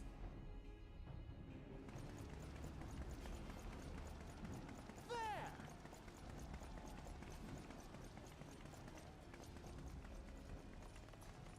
Comrades, sheathe your swords. There is no need for further bloodshed. My lady! She has come.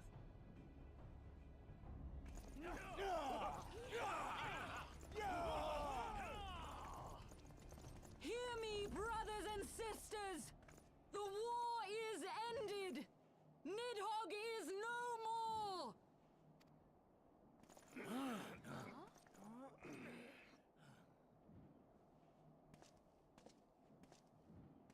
Aye, it is so!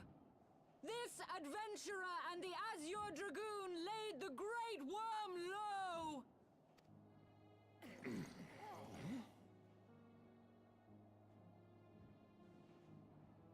The endless cycle of violence between man and dragon was born of our forefathers' treachery.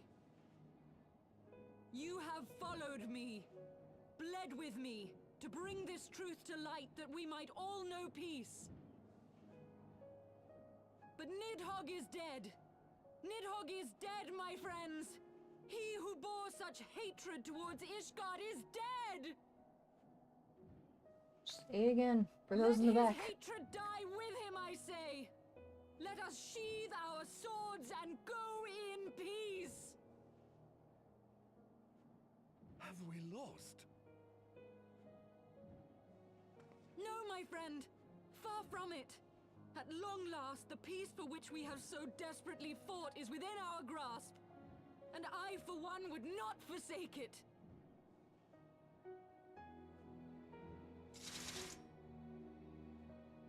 Peace?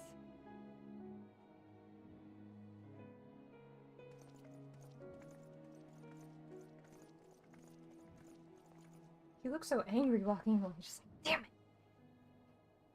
Missed my chance. Seize the witch! Let none escape!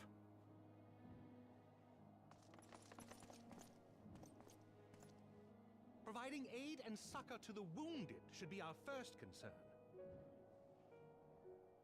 If the heretics mean to observe the peace, then it would be folly not to do the same.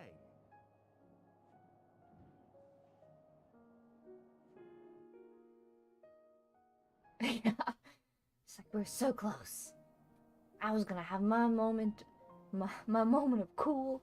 I was gonna get it. Nah, not today.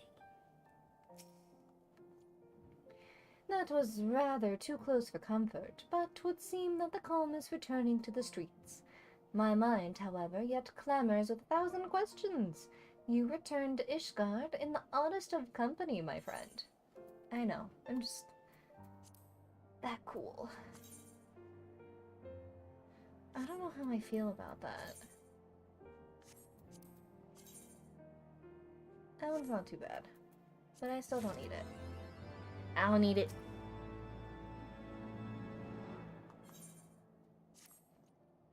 I confess I was a little more than dismayed to see you in the company of Lady Isart. Whatever is going on, Sumiko?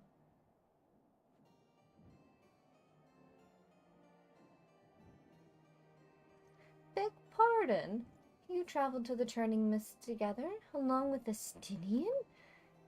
Never was there a more unlikely alliance, nor one so magnificently effective. Nidhogg dead, the heretics pacified. Father and Sir Aymeric must know of this. Let us break the news to them together. I will bring Sir Aymeric to Forthall Manor. Yes, an excellent suggestion. Very well. Sumiko and I shall await you there.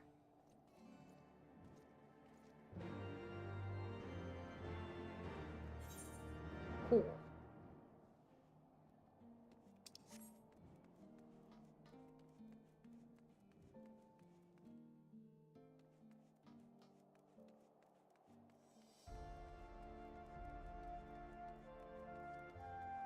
But don't let the fires and all the bodies all around close the market. No.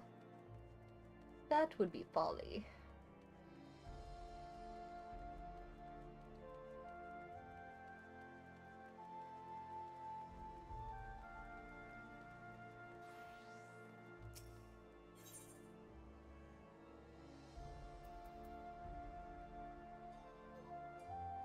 Where am I going? Last Vigil. That's where I'm going.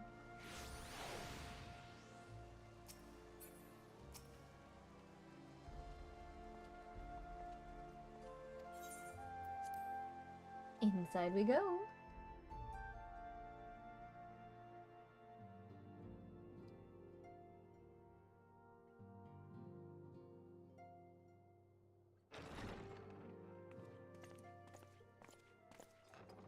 Praise Halone, you are safe.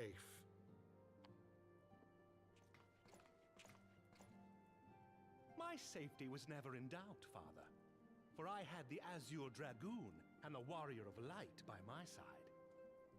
He wasn't talking to you, We Ashfaq. bring the most wonderful tidings. Unless he was, and then I'm sorry.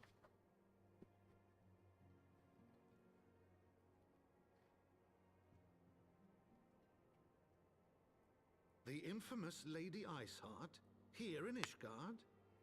This is most unexpected. She has done much to quell the violence. The Inquisition may not approve, but we are glad of her presence. And with the Great Worm's demise, even our nation's more reactionary elements will have scant grounds to press for her immediate impeachment. My thoughts exactly. What of the truth revealed to us by Hraesvelga? That the origins of the Dragonsong War, a core tenet of Ishgardian faith, are quite unlike those depicted in the scriptures. That men and dragons once lived together in harmony, and that it was man's treachery which shattered the peace and plunged our peoples into war. The fashion icon, that's who. The same scripture also describes the origins of the High Houses. Were it exposed as false, the legitimacy of our rule would be called into question. If both Highborn and Lowborn can trace their ancestry to Thordan and his Knights 12. But a single sip of dragon's blood is required to confirm their lineage.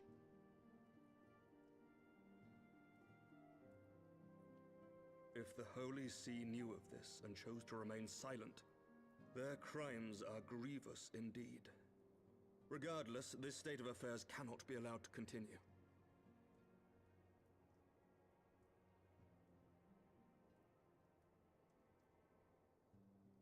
Sir Aymeric, you cannot mean to raise this matter with the Archbishop. Pray consider what you are proposing. If the Holy See chose to conceal the truth for centuries, what reason would they have to reveal it now? At best, you will be branded a heretic and clapped in irons. Then at least the Archbishop will have shown his true colors. My friends, this war will never truly be at an end until the truth is made known. Fair. You must see what lies on the horizon if it is not. When ruled by fear of a common enemy, we were united. But now we have none. During the war, the Highborn needed men to lead, and the Lowborn men to follow. Not anymore. 'Tis but a matter of time before the old order is called into question. Lady Iceheart will share the truth with her followers, and the Holy See will be powerless to stop its spread. The disenfranchised will rise up united, and blood will flow in the streets once more.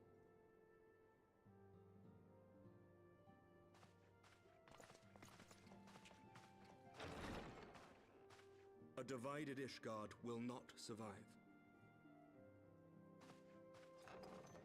He is not wrong. Tread carefully, Lord Commander.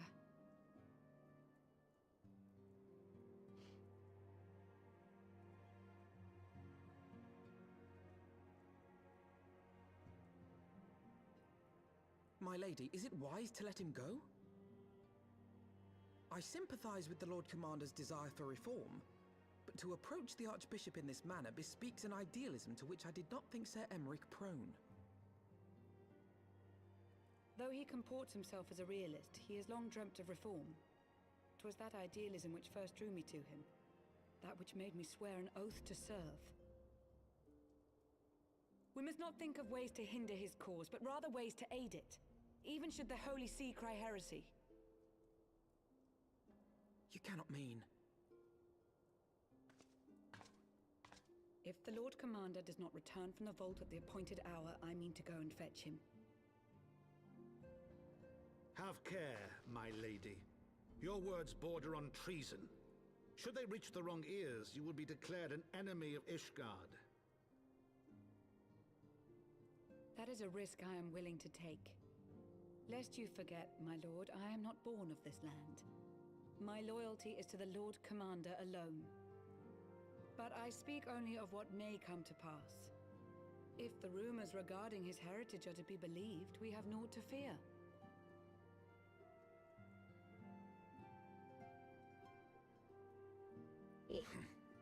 Lies and Let's get it. slander. Forgive me, what rumors are these? That Sir Emeric is the Archbishop's bastard son. Senior clergy are not permitted to marry and sire children. But even the holiest among us are not immune to temptation. I labor to believe it. Sir Emeric is truly the Archbishop's son. He has never been publicly acknowledged as such, but the rumors have plagued him since childhood. That he rose to his current position, despite being despised as a bastard and accused of profiting from his father's influence, bespeaks the quality of his character. Yeah. It is my hope that on this occasion, the burden of his birth will work in his favor. Should our worst fears be realized, the Archbishop will not be so quick to execute his own flesh and blood, affording us time to mount a rescue. Bastard or trueborn, he is our nation's best hope. If the Holy See dares to threaten him, I shall lead the charge against the vault myself. Ooh, we getting it. Hear, hear!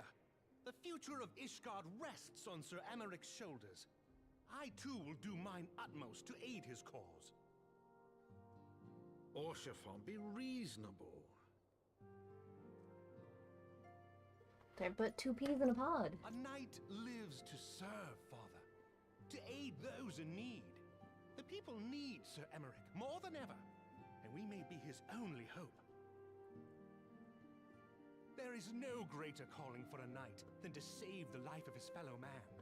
I swear to you, on the sigil of our house, that I shall do this and make you proud. I wonder who's the eldest. Archfont or the other brother? Even you?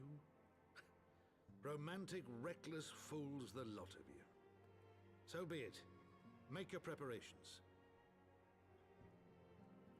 I thank you all for your support.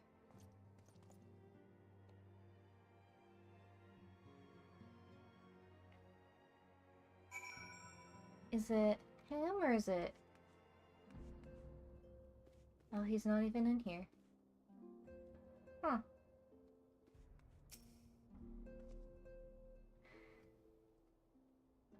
Yay. I like this one.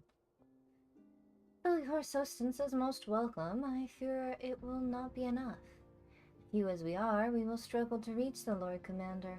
If we are to succeed, we must needs recruit others to our cause.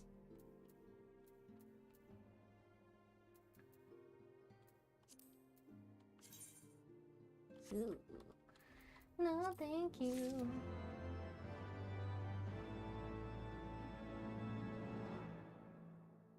Yeah. They are father and son, but he's just a bastard child. He ain't got that black hair.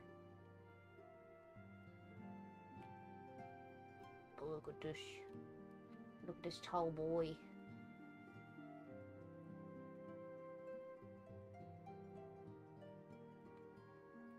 Ugh.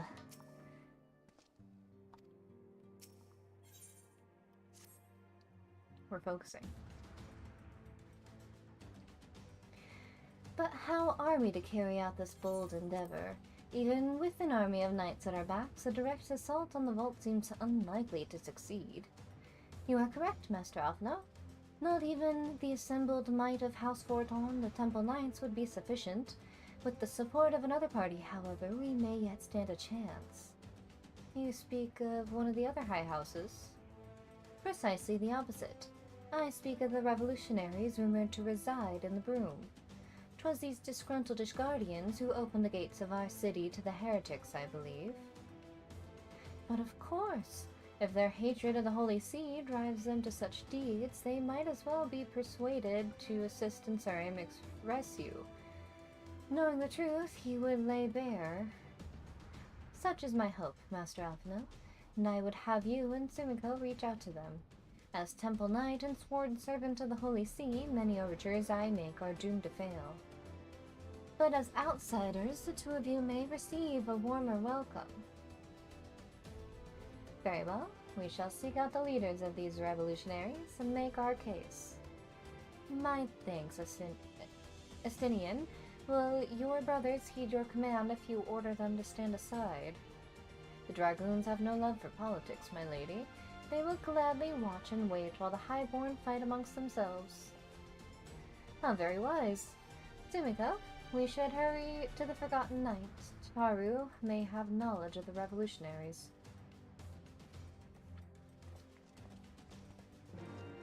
The knight who decided to not lead an Ishgard, who made the little tavern. The name makes more sense now, I like it. Who are you?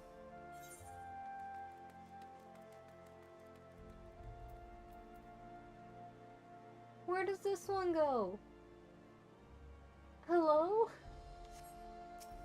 I'll take it.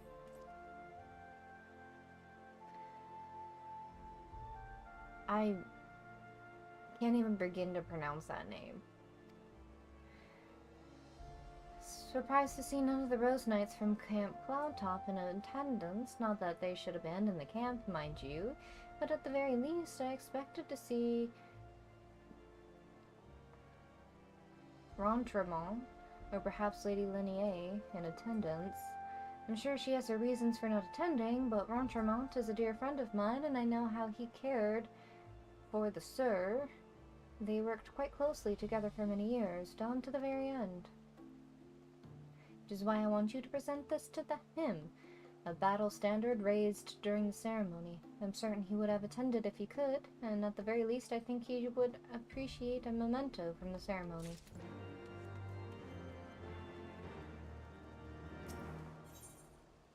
We'll get to that eventually. We're going to a bar.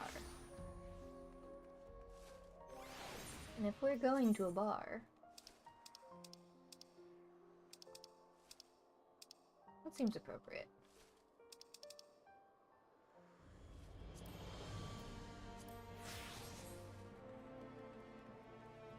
We may as well be the baddest bitch in the bar.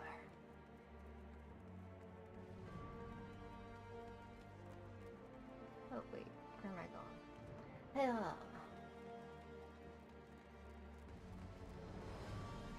Where am I going?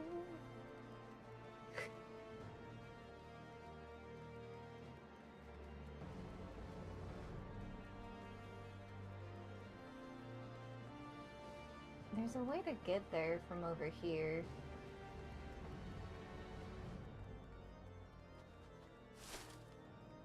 It's right here, isn't it? I think so. No. Alright. You're right. Up the stairs we go. Hey, Frey. Keeping it together? I hope so.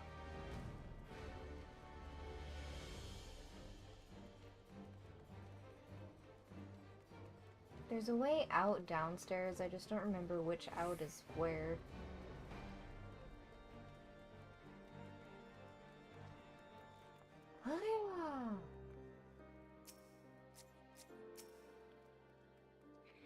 Simiko! Alphino! Gods, I've been worried sick. It's so good to see you. And you, Tataru. How did you manage to escape the chaos in the streets?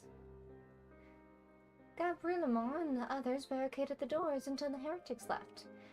No one was harmed, thankfully, but what about you two? What came of your journey? See, there's a little bit of this, and some dragon fighting, and some really cool flying machines. You're not serious. What was Sir Aymeric thinking?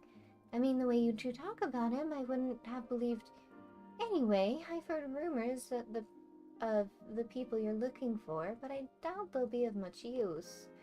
The only thing I can say with any certainty is that they're led by someone they called the Mongrel.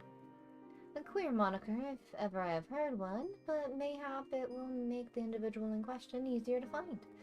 Come, let us make all inquiries below.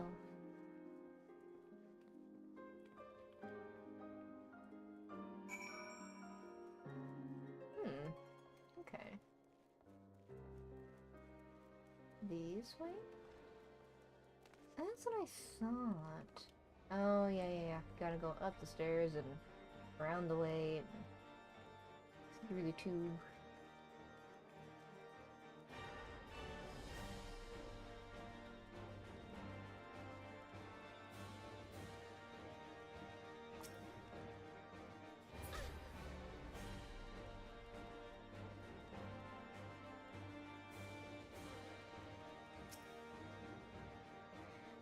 A mongrel? Not sure I catch your meaning. To a blue blood, we're all of us dogs down here.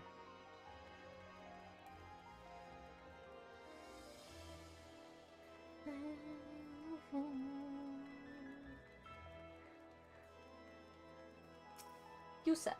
Eh? What's that? Speak up. I can't hear as well as I used to.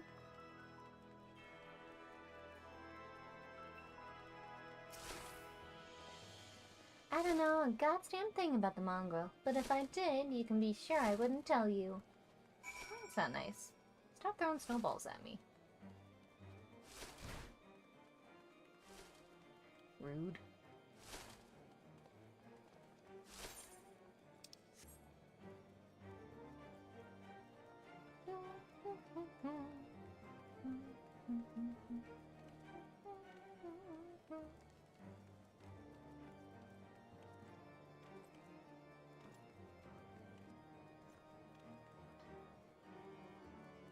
Where does this go? Oh, back up. That's not what I need, though.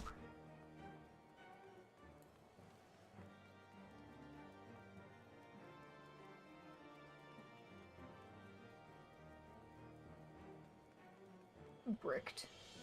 He's been bricked.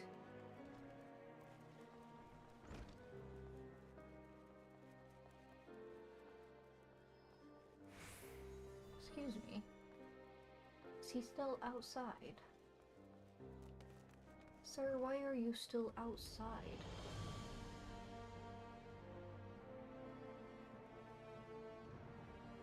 Oh, Alphino. What am I to do with you? Not a single shred of information, just as I expected. These revolutionaries would not have evaded capture for so long without the masses' complicity. Still, it's good to know that Tataru's ears are as sharp as ever.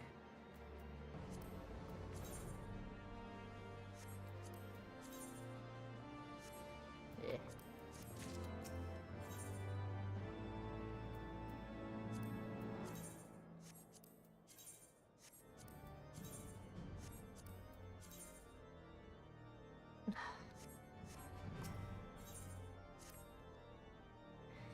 Frustrating though it may be, we must press on. While I continue speaking with the people of the Broom, why not go and see if Gibberlamon knows aught of value? If the proprietor of the Forgotten Knight, surely he must have heard whispers of the mongrel before. We can only hope that he'll be more forthcoming than the others.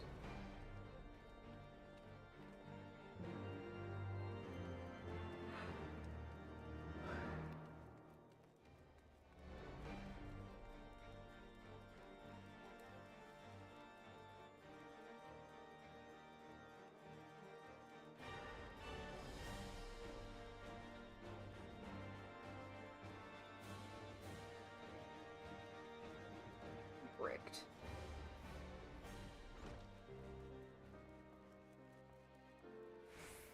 Hey, friend. Friend. Yeah, you don't look like the knight. You know, people long for sympathetic ear, but they need to know that it comes with tight lips. Discretion, Sumiko. That's what my customers expect. If they don't get it, then I don't get them. That being said, I'm not without my sympathies. I've heard the tales, and I know you've done right by highborn and lowborn alike. The least I can do is point you in the right direction, but to do that, I'll need you to do something for me. So happens there's a hunter up in the Crozier who owes me a fair bit of coin. However, I've agreed to accept payment in fresh herbs. Go and get them for me. Agreed?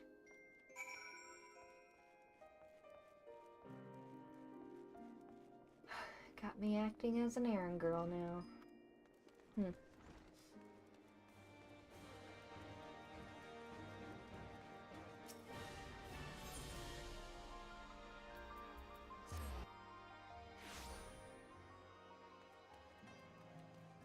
The things I do to get shit done.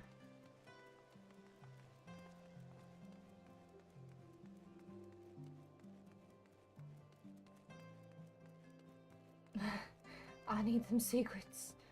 I'll get herbs for secrets. Hulking Hunter. So you're Gibberlant's errand girl? Good, good. How's he doing? Same as always? Right, right. Anyway, I hope he appreciates how much trouble I had to go through on account of his bloody herbs. Tell him to enjoy them while they last, because I doubt he'll be able to find any more next year.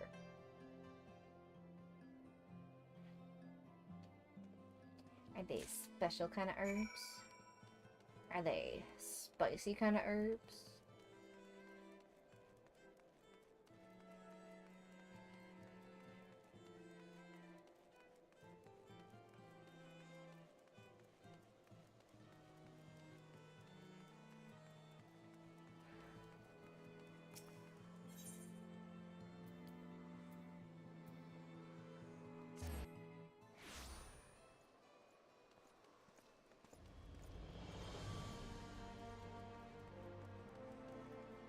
Secret herbs and spices.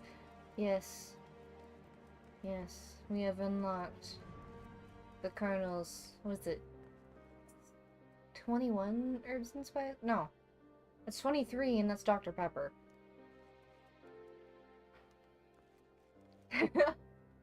Underground KFC. You guys got the spice? Yeah, we got the dodos. Make this shit good. Well, you going to hand them over or not? He said use them wisely because you ain't getting shit next year. Naughty boy. Aye, this ought to do it. With a few other spices, I can make it just like she used to. There are a few things which stir the heart of men, like a sip of mulled wine. Share a glass with the right people, and who knows what stories they'll share. You giving me some wine? Some spiced wine? Now that I think on it, there's a woman I know who's rather fond of this blend. Eritha is her name, and she resides in the Pillars.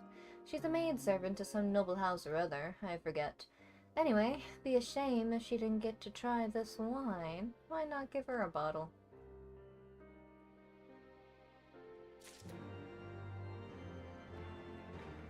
I see what you're doing. I see. I'm picking up what you're putting down.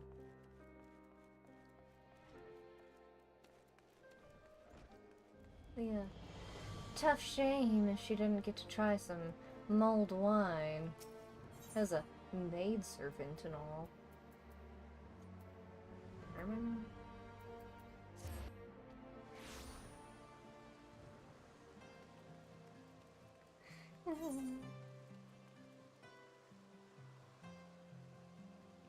Apparently in the wrong place altogether. Hold up.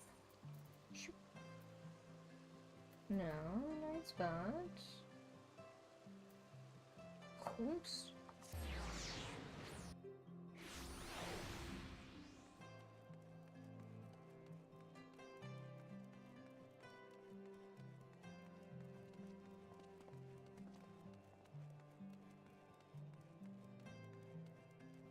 Aretha?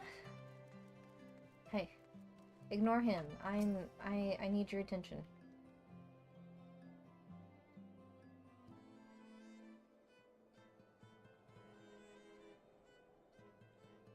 Damn, girl, you kind of fugly. That's rude. That's rude, I'm sorry. Yes, I am Aretha. Beg your pardon, but do I know you, miss? No, but you know this wine, I'm sure. I know the smell. This was the wine that girl used to prepare. Her special recipe. It must be decades since I last tasted this. Oh, the poor dear. Such a shame that she was taken in by that baron. He cut a dashing figure, I'll grant you that. Tall, slender, long of ear. But those dazzling ruby eyes of his were filled with lust. 'Twas not more than infatuation, what she felt, but she convinced herself it was love, and he couldn't help but take advantage. But when her belly started to grow, God, it's a scandal. I mean, 'tis not an uncommon occurrence, but that it was with a hewer made it so much... Well, I needn't tell you. She was discharged from his service, cast out into the streets like so much refuse. After she returned to the broom, we drifted apart. I only learned of her death years later by chance.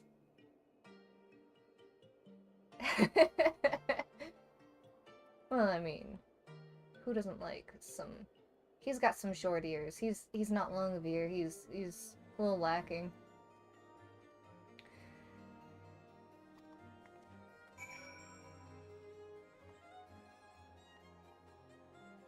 Huh.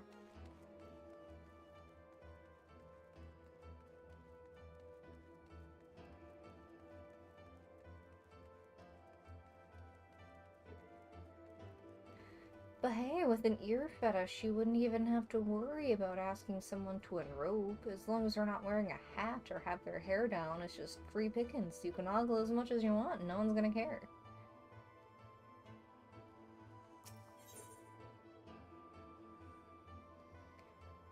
Where are we going now? Back to the booth? No, that's not where I wanted. That's okay. That's just across the pond.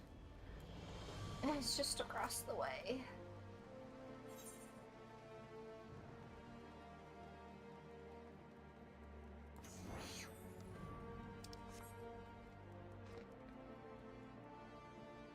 Oh. Why do I even bother? It'll only be dismantled again in the next raid anyway. But there's peace, sir. There's peace on these lands, and it will not be demolished again. Or so they say.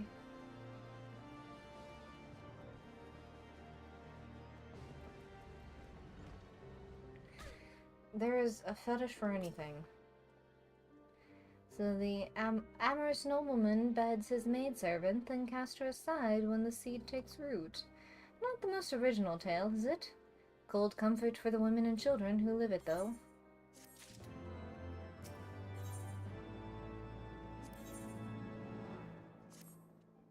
Even the penitent can appreciate wine from time to time. Take Geraldo, for example. Surely you've heard of him, no? He's the monk who offers succor to the poorest of the poor in the broom, a man of many vows, but none which prohibit spirituous beverages. Aye, if ever there was a man who deserved a drink, it'd be him. One more bottle for the road, let's go. And down I go.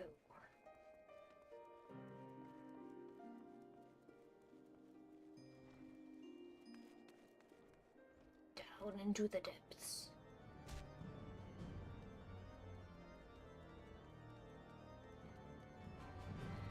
Geraldo, Geraldo, Geraldo, and known as blessings upon you, miss. A gift for me.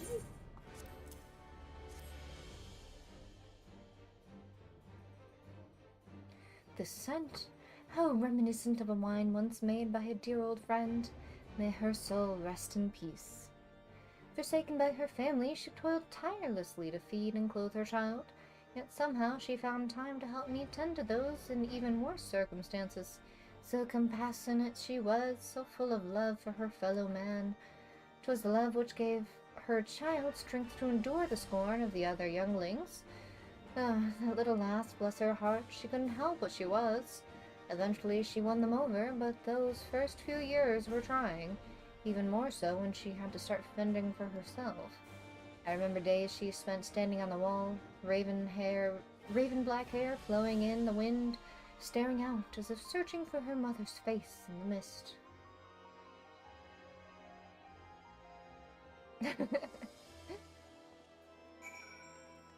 herbs and spices. That's all it takes.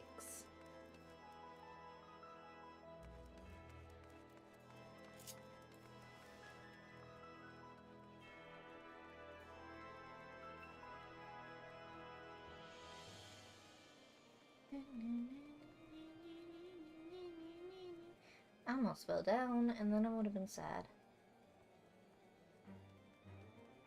Bricked.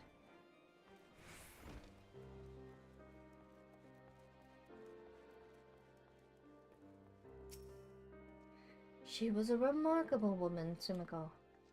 Even after everything she was forced to endure, she still remained hopeful for the future, for her daughter's future. I see what you're doing. You're painting a picture. Okay, okay. Some bonds are thicker than blood, but blood still defines us and divides us in the end. It's the legacy of our parents, Sumiko. We can't escape it, no matter how hard we try. So the mongrel and her pups chose to embrace theirs, to proclaim it to all and sundry. If you can understand that, then maybe you can find her on your own.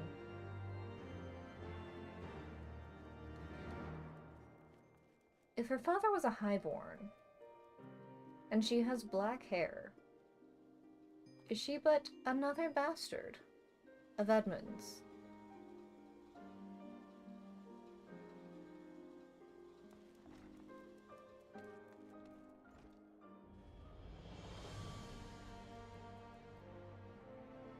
He's a very scandalous man. No, but he doesn't have red eyes. He had red eyes.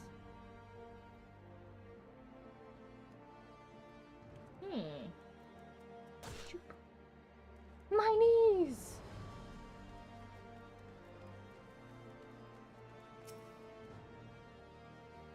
Still looking for your mongrel? Like I said before, take your pick. Plenty around if you know where to look. Or did you fancy someone specific?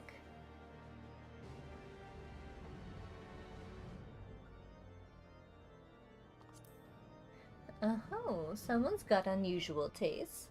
Freddy can't help you though. Won't, rather. It's bloody obvious you ain't to the room. Did you think I'd just tell you because you asked nicely? Maybe. One can hope.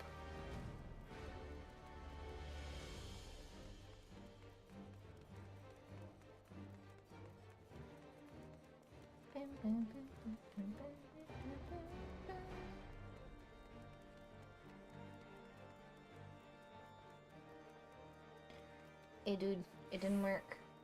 What other hints you got for me? Bricked.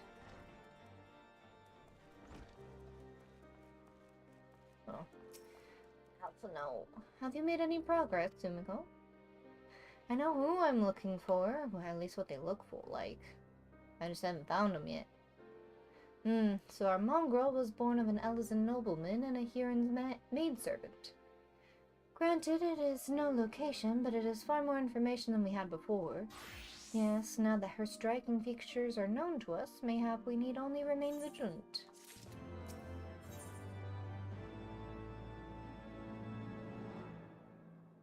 That is smug. That is a smug face, and I hate it. There must be a way we can draw the mongrel out into the open. Mayhap we should discuss this with Tataru. Speaking of which, where is Tataru? Oh, confound it, she went below to make inquiries on her own, didn't she? We must find her quickly, Tsumiko. I have a premonition this is not going to end well.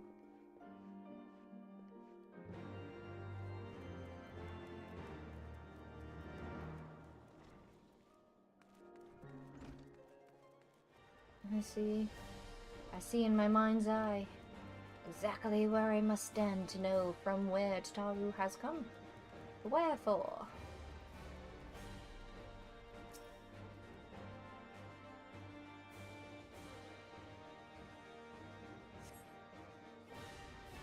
You cast your gaze over the streets below, but see no sign of Tataru. Wait, that wasn't there just a moment ago. Excuse me?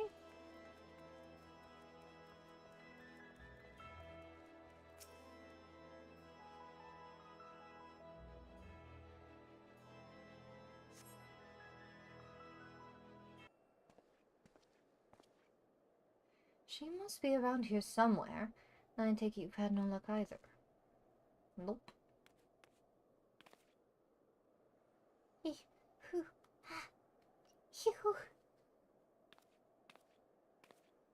I'm sorry, forgot I said anything.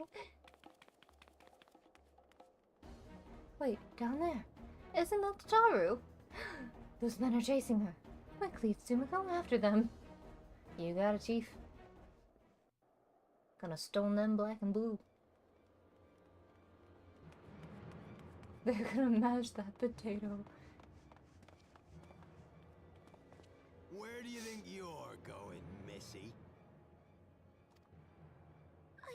I'm sorry, I didn't mean to offend. What's going on here? What's it to you, boy? Piss off. Oh, so Hold indignant. on. I've seen them around. They're in and out of House 4 Tom's Manor all the time. Oh, I see. Skulking about at your highborn master's bidding, eh? Bloodhounds hoping to catch a whiff of heresy, is that it? You are quite mistaken, I assure you. We came here to help. And if you know what's good for you, you will let us pass. Haha! Listen to the pups yapping. Come here, boy. I'll give you cause to yelp. Enough! Leave threatening women and children to our betters. We don't have the knack.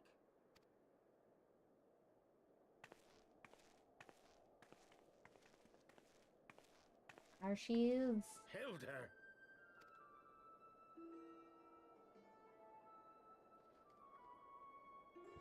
Lay a finger on the Blue Blood's pups, and you're like to lose the hand.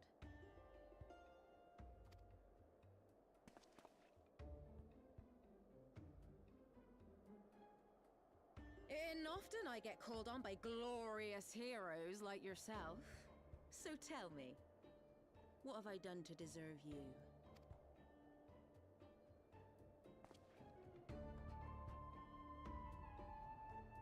It is Bay, isn't it?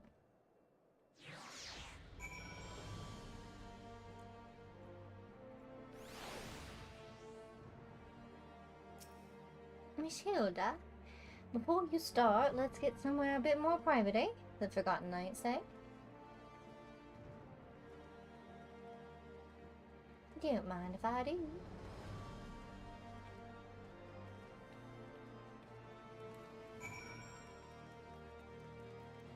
If any more kids throw any more snowballs at me, Please excuse my wife, she's a bit rough around the edges. But don't you mind. She can step on me at a later date, but for now I need her to cooperate. There are things I would ask of her.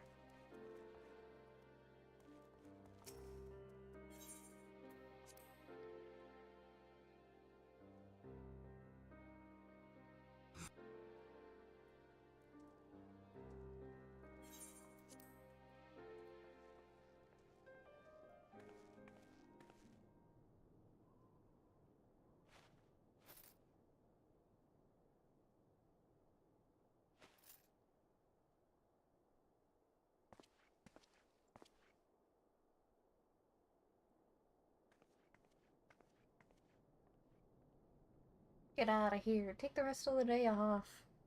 Go home, have some mulled wine, call it good. Just don't tell anyone our secret spices. Then it'll be you on the chopping block. Oh, I'm wearing the glasses and the sunglasses. Oops.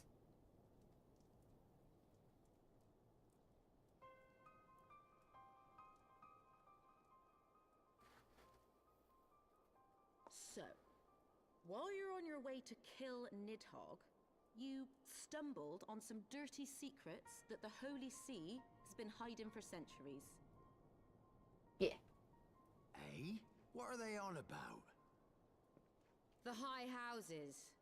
And what makes a nobleman so bleeding noble? They trace their blood back to King Thordan and his Knights 12, the founders of Ishgard. But our friends here reckon we're all descended from the heroes of Eld. Highborn and lowborn alike. And so Sir Emmerich, Lord Commander of the Temple Knights, has gone to ask the Archbishop if he wouldn't mind letting everyone know. Is he simple? The old bastard will have him executed for heresy. Wow! Seems to me that's what the good sir wants. Seems he thinks a noble sacrifice will serve to prove his claims. We cannot stand idly by and allow Sir Emmerich to do this. Ishgard has need of him. Look, you've a good heart, I can see that. Willing to risk your neck for someone else even when his troubles ain't yours. But what's this got to do with me? If Sir Emmerich is imprisoned in the vault, we will need all the help we can muster to breach their defenses and rescue him.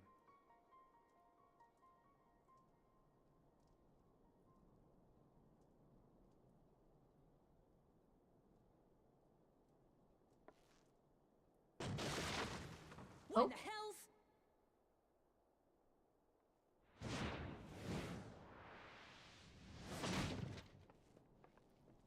Someone said, "Look, you in your secret meeting."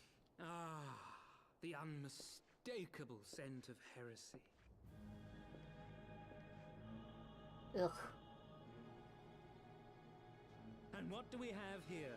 The honored guests of House Fortom consorting with the Queen of Rats.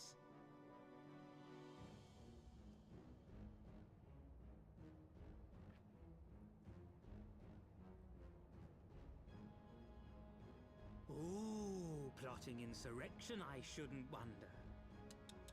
That won't do. Sickness is wont to fester and spread. It must be burnt out ere the infection takes hold. I reckon Sir'd be happy to wield the irons himself. Well, so happens I've got irons of my own.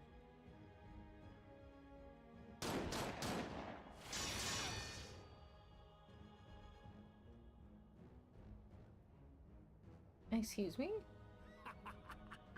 Such simple creatures, rats. Certain to attack when cornered. Let us step outside, milady.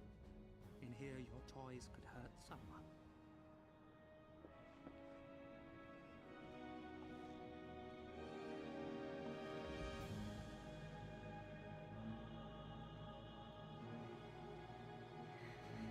Poor Tataru is standing here watching somebody else be hurled into the Oh, hi, hello. Yes, I am here.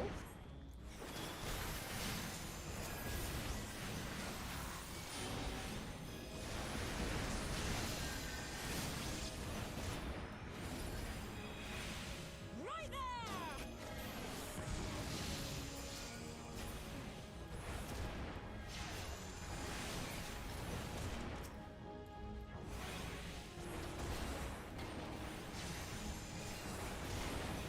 Kill the rebels. Nah.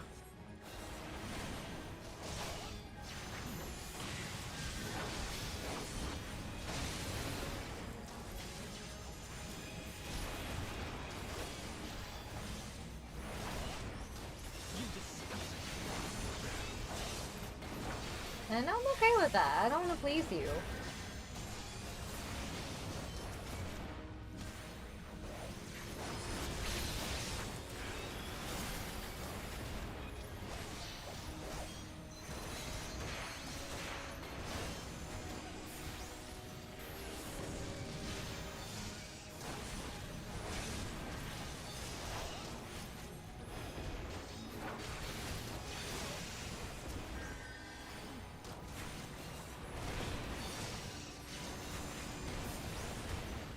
Oh no, they're cheering it on. Look at them over there.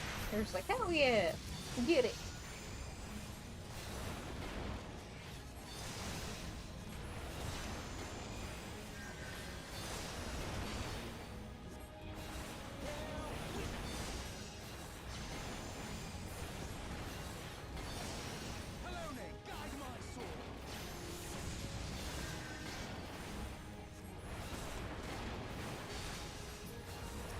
I don't think so.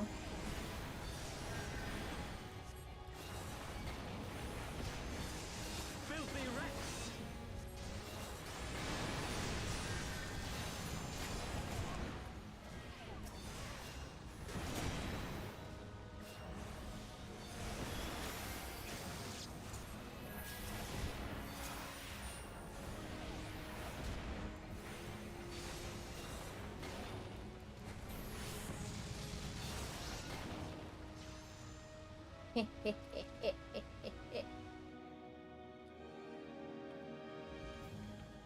Yeah, look at them cheering.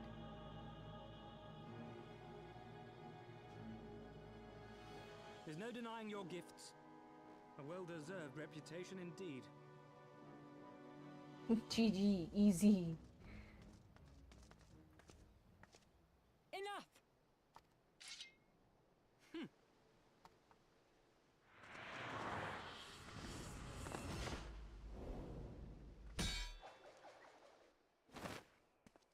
He just force backflipped away. Like, what the hell?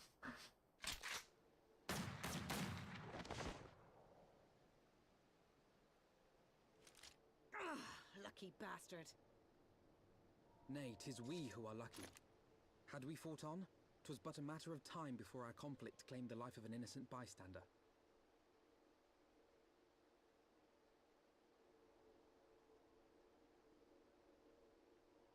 Get back here, you coward! I thought the Heavensward might come here as well. They came to the Temple Knights' headquarters. Right? Aye. Sir Grinno announced that the Lord Commander had been imprisoned under suspicion of heresy, and that the Heavensward had been granted full authority in his stead. Then the Heavensward now commands the Temple Knights. Those still loyal to Sir Emmerich answer to me. Alas, that amounts to but half our number. The other half, who opposed his promotion to Lord Commander, have gathered at the vault as ordered. Bolstering the guard already, eh? If I didn't know any better, I'd say you were expected.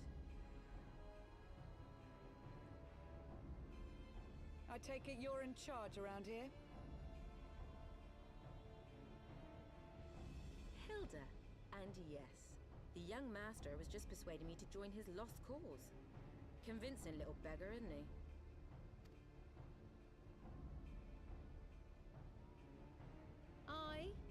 Your passion moved me. A bit. That, and the fact that we're sick of living off the leavings of our betters. If you've a mind to change things around here, then we've a mind to join you.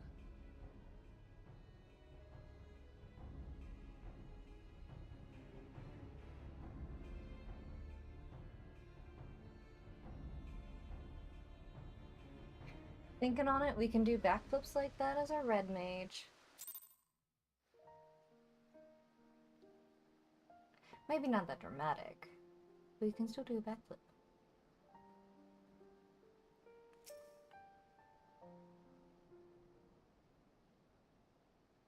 Let me guess, you're wondering why I chose the mongrel, right?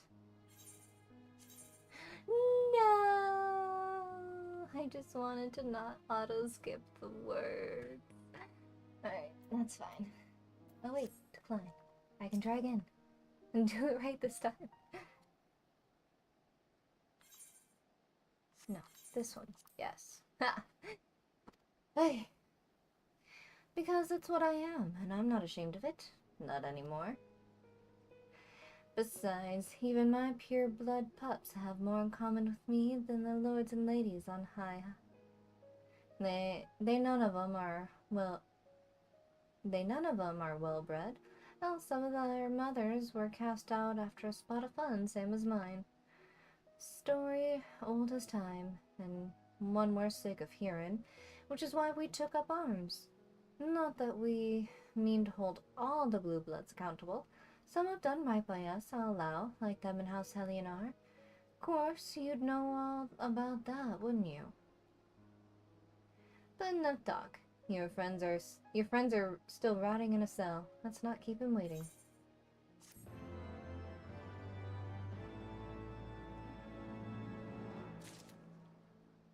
Who has red eyes, though? Because I can't think of who in the he's got like blue eyes.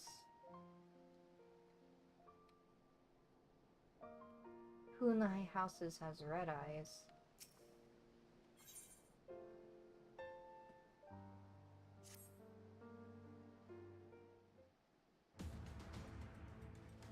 We've been working in secret to undermine the Holy See and the high houses, that much I'll acknowledge. But this nonsense about us throwing wide the gates for the heretics is just that, nonsense. If not you, then whom? You Temple Knights, of course, reckoned it was your beloved Sir Americ's doing at first, but then I heard how he lost his head. My next best guess would be the Heavensward. That way, they'd have the perfect excuse to go door to door through the broom, slaughter the heretics and their sympathizers in one fell swoop. But the Heavensward scheme did not account for Lady Iceheart's intervention, and so they have been forced to improvise. A fine bloody mess, ain't it? But the die is cast, so what's the plan?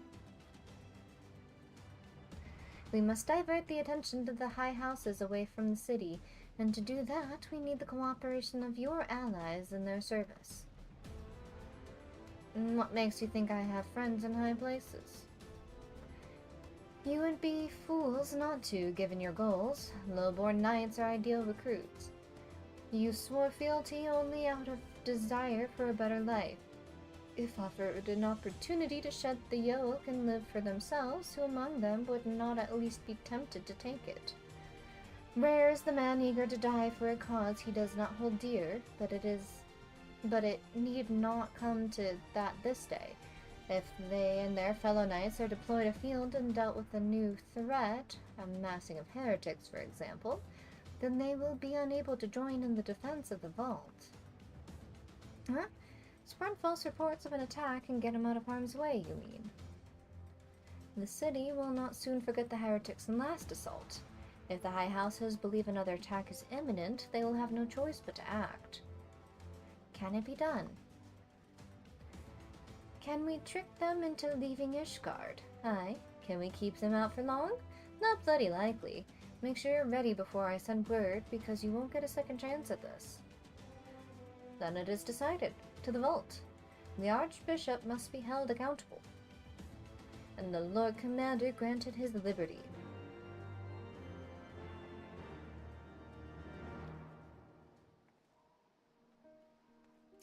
Lucia!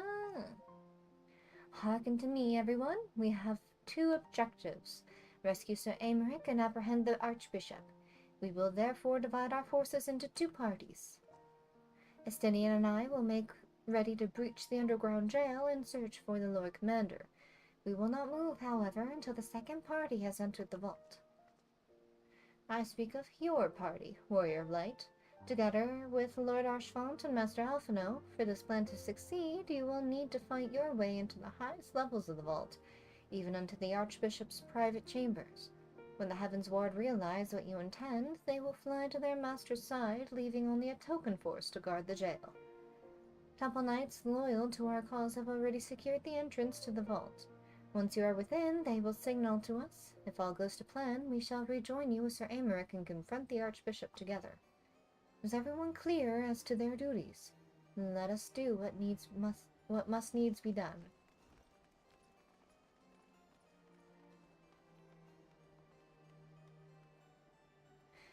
They were just chasing you down the street, and you go with them to Taru.